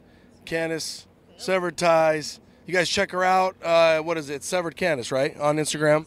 Yeah, Severed Candace. So you guys can check her out on Instagram. Thank you so much for finally we were able to catch up. I've been stalking her all week. Thank you to Airlift. They've been my main sponsor through all this, and really appreciate them. They've been awesome to work with. Get their products. That's awesome because we're here, and again, there's been people around this the whole weekend, and they've got this in the Airlift Performance booth. It's a showstopper, you guys. So check her out online. I'll post some pictures to kind of go with the episode. Candace, again, thank you so much. Oh, get it out there. So to throw it. This truck has ceramic coating on it from Exclusive Touch Details out of Oklahoma. So I know it's filthy right now, but as soon as I go get a rag, it's just going to wipe right off. You're going to need a lot more than a rag for this. You're going to need a lot of water. This thing is filthy. But representing Oklahoma, representing Severed Ties. Candace, thank you so much. Thank you. Appreciate it. Have a good day. All right. Wrapping it up. Sunday, LST 2019. Oh, and guess what? It's sunny out. Yes, it is. We got Lonnie, we got Radar, and I'll tell you what, man. I mean, I think the weather bug and iPhone weather hate you guys, but baby Jesus loves you guys because last year, this year, Jared told me I couldn't bring the canoe, and I brought it. So we'll start with Lonnie. What do you think, man? Man, I'm amazed by the support that we have. If it wasn't for the people that still come no matter what, it's 100% of LST. This show is so big that it's not something that we can cancel, not have. So it's rain or shine, and just take a look around, look at the videos, look at the people that came out to support us, and without them, we're nothing. So, man, I would love to say, thanks and congratulations to everybody that came out, and thanks for the support. Well, you almost could make a joke, and sometimes you just have to rain or shine because it's a rain or shine deal. We've got the park, we've got the fairgrounds, and it's funny because people like send me videos or send me like screenshots. Hey, dude, you know it's gonna rain? No shit, it might rain. So, Radar, you work your ass off all year. I know you guys are gonna get like a week off, and then you'll already be, planning for 2020. 2020 LST, it gets bigger and better. You guys are managing it. Every other award tonight was a damn C10. C10, I don't know if you heard, but C10s are pretty cool and they're taking over. They're pretty popular now. Yeah, it's amazing how many of those show up, and every one of them is different. These guys come from so far. Like Lonnie said, rain or shine, it doesn't matter. They're in the truck, they're coming out, mud doesn't scare them off. And we can't appreciate that kind of support enough because we get kind of doomy and gloomy, like, oh, man, nobody's going to show up. Can we do it again next year? Can we afford to do it? And then by Friday, I think our spirits got lifted a little because we couldn't believe how many vehicles came in. So, it's so crazy to see even right now, watching all these trucks leave. It's hard to believe that we wanted to do a little show and it's turned into this thing that people have come to us over, and it's just snowballed into something we never thought of that would ever happen. Yeah, and it's unreal, and the support, and people are like, all right, we're in it together, we're in it to win it.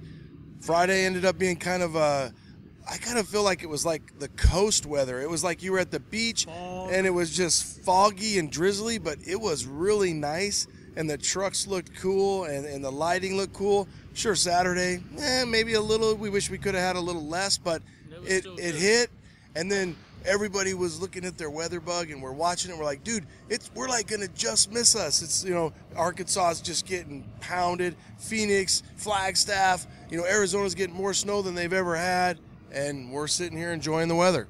Absolutely. Sunday right now, it is not a cloud in the sky, blue skies. Couldn't ask for a better weather for Sunday. All the prayers Lonnie said paid off. Yeah. You were praying to baby Jesus, the truck show gods, whoever it was, it worked out.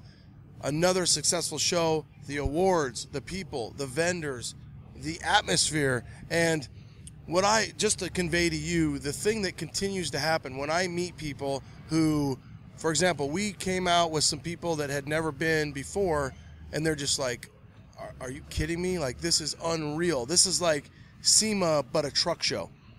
Yeah, and I get asked a lot of questions, and even from other show promoters, and the one question is, how do we do this, and how do we grow it to this level? And I'm gonna turn this over to you. What do you love about this show? What brings you back? The people. We literally, we look at the trucks, and it's fun to be at the trucks. But we laugh because even when we are driving eastbound and down to the Throwdown, we will be sitting at a gas station, and it'll turn into a truck show, and we're all sitting around, and we're like talking about trucks and stuff, and you're like, why can't we just get going? We're going to do the same thing when we're there, but we do it intermittently on the way, and then you get ready to go, and you're like, all right, I'm ready to go, and 6 people will walk up to you and be like, hey, what's going on? What are these trucks doing? why do you have all these trucks? Why are you guys driving? Why are you at this random gas station? So then you hang out for another 15 minutes and you talk to the people. So it's the people that love the trucks. It's the people, the spectators that come to your show, and you interact with them. And for me, honestly, the fans, the people that come to me and pump me up and say, I love your radio show and your podcast, and I listen, and this is my wife, and it motivates me to get my truck out of the garage or whatever it might be and get it done for LST, C10's in the park, the Get Down, whatever truck show it is. That's what it's all about, and that's the people re-energizing us, and it's really a circle of passion, circle of hobby that they get to go buy from the vendors that are here. Those vendors get to see their products on these rad trucks, rad cars, rad builds, even Fords. And oh yeah, coming from a Ford guy that I am, you're the Chevy guy. You know, I mean, this show's for everyone. Yeah. And there's some really cool Fords. I actually videoed a couple. There's a really cool Dodges. There's just really cool shit. And again, it's about the people. It's about the atmosphere. It's fun. There's there are some shenanigans going on a little bit with the mud and stuff. But all in all, you guys pulled it off again. We had a great time. There is alcohol here. Of course, it's a big ass truck show in Texas. I think the thing is thank you guys for what you do. You give us an outlet, an amazing outlet in such a rad, atmosphere, and that's what it's all about. And the people, it's good for you to know that what you do is just like when people are telling me about the pod, we need to make sure we're telling you, and that is being conveyed to you, that you guys are, if not one of the biggest and best truck shows, in the United States. I think it probably is. It's all because you guys are doing what you're doing. And then every time that shocks me. Every time someone says something like that, because I'm on the other side. Todd and I, we've been doing this since we were kids, 16 years old. And when we started this thing, we looked at each other and said, man, I'd always love to do a car show. Let's do one. Started it, and it turned out the way it is, and I'm still amazed every time someone like you says something like that. Everybody loves this show, and I honestly say it's the people's show. The people make it, the vendors make it, the guys that talk about it on podcasts make it, because he does a good talk of the whole eastbound and down thing. That's so. I told him a couple days ago, don't tell Lonnie, but I think next year I'm gonna fly in when you leave, and I'm gonna get here Friday or Saturday. Be stress free. Yeah, I don't have to put out porta potties, put up some barricades, put up tents. I want to ride in a C10. Maybe I want to buy one. Dude, we'd be down for that. And I'll tell you what, it's like a whole nother adventure that we get to do, to go to an adventure. And now I got an adventure home, right? And I'm hoping I make it. And my truck is a road warrior that just keeps grinding, and it likes to mess with me a little bit, just like the weather likes to mess with you guys a little bit and us when we come out. But all in all, I'm getting ready to pack up and leave, and I got a big-ass smile on my face, just like you guys do. And we got, sunshine ahead and the doom and gloom, and we made it. This year, because it worked out. It did work out, just like it did last year. Even though it rained on Sunday, I tell you what, we had fun. And I tell you what, that canoe picture, and we're not going to talk about the poop. I mean, I've been disclosed. You told me you were going to say poop. Don't say poop. It's like bomb. You can't say it. But all in all, nobody got hurt. Everybody had fun. Tons of rad awards. Phil Built does it again. You guys, awesome. Yeah, Phil does an amazing job. I always say this: the vendors, the people, the people we've assembled to make this happen, from wives to the friends of our wives, the family that help when you're everywhere. It's incredible. Staff is terrific. I mean, it takes, we first started this with about 8 people and 2 cops. And now we have over 60 staff members, almost 50 cops.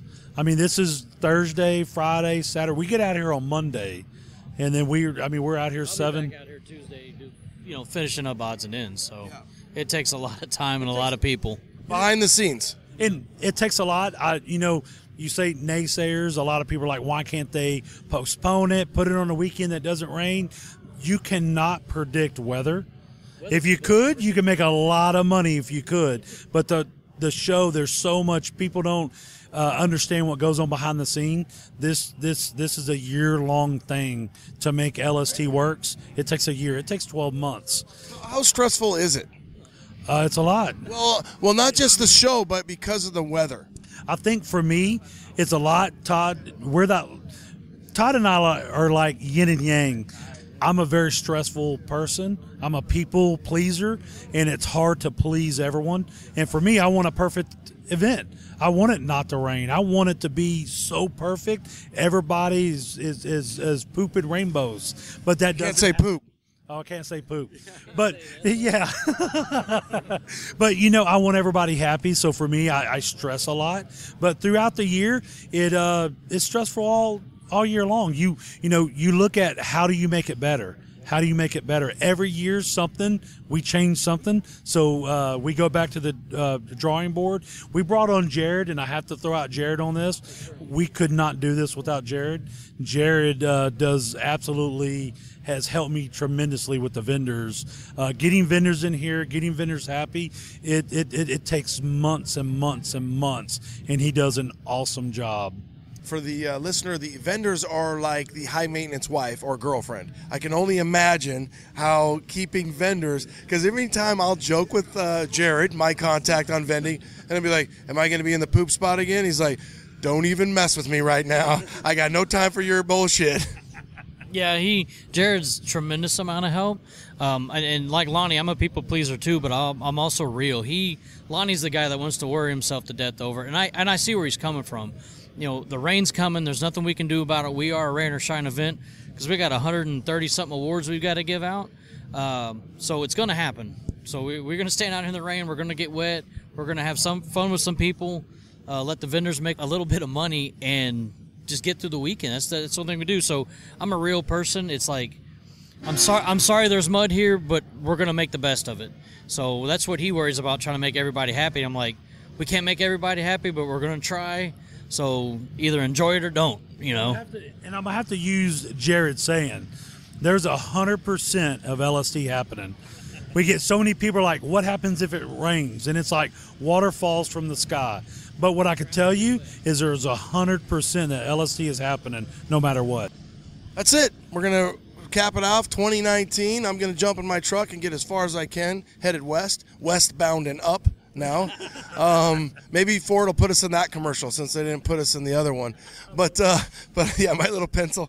I can't say little pencil either. Sorry, babe. Little pencil. You guys do a great job. Thank you for all the support you give the C10 Nation. A lot of C10 awards. Oh, I love it, man. I love to help promote, and it's what it's all about. The people. The trucks are cool, but the people are cooler. Thank you, LST. Thank you. Thanks, Ronnie. We really appreciate it. That's it, boys and girls, ladies and gentlemen. We're not going to say poop, and we're not going to say little pencil. LST 2019, it was nothing but a success. We had a blast. It's dry. The trucks are here. The people are here. We had fun, and the refreshments were flowing. The businesses in town, we're happy we were here. 2019, we're out.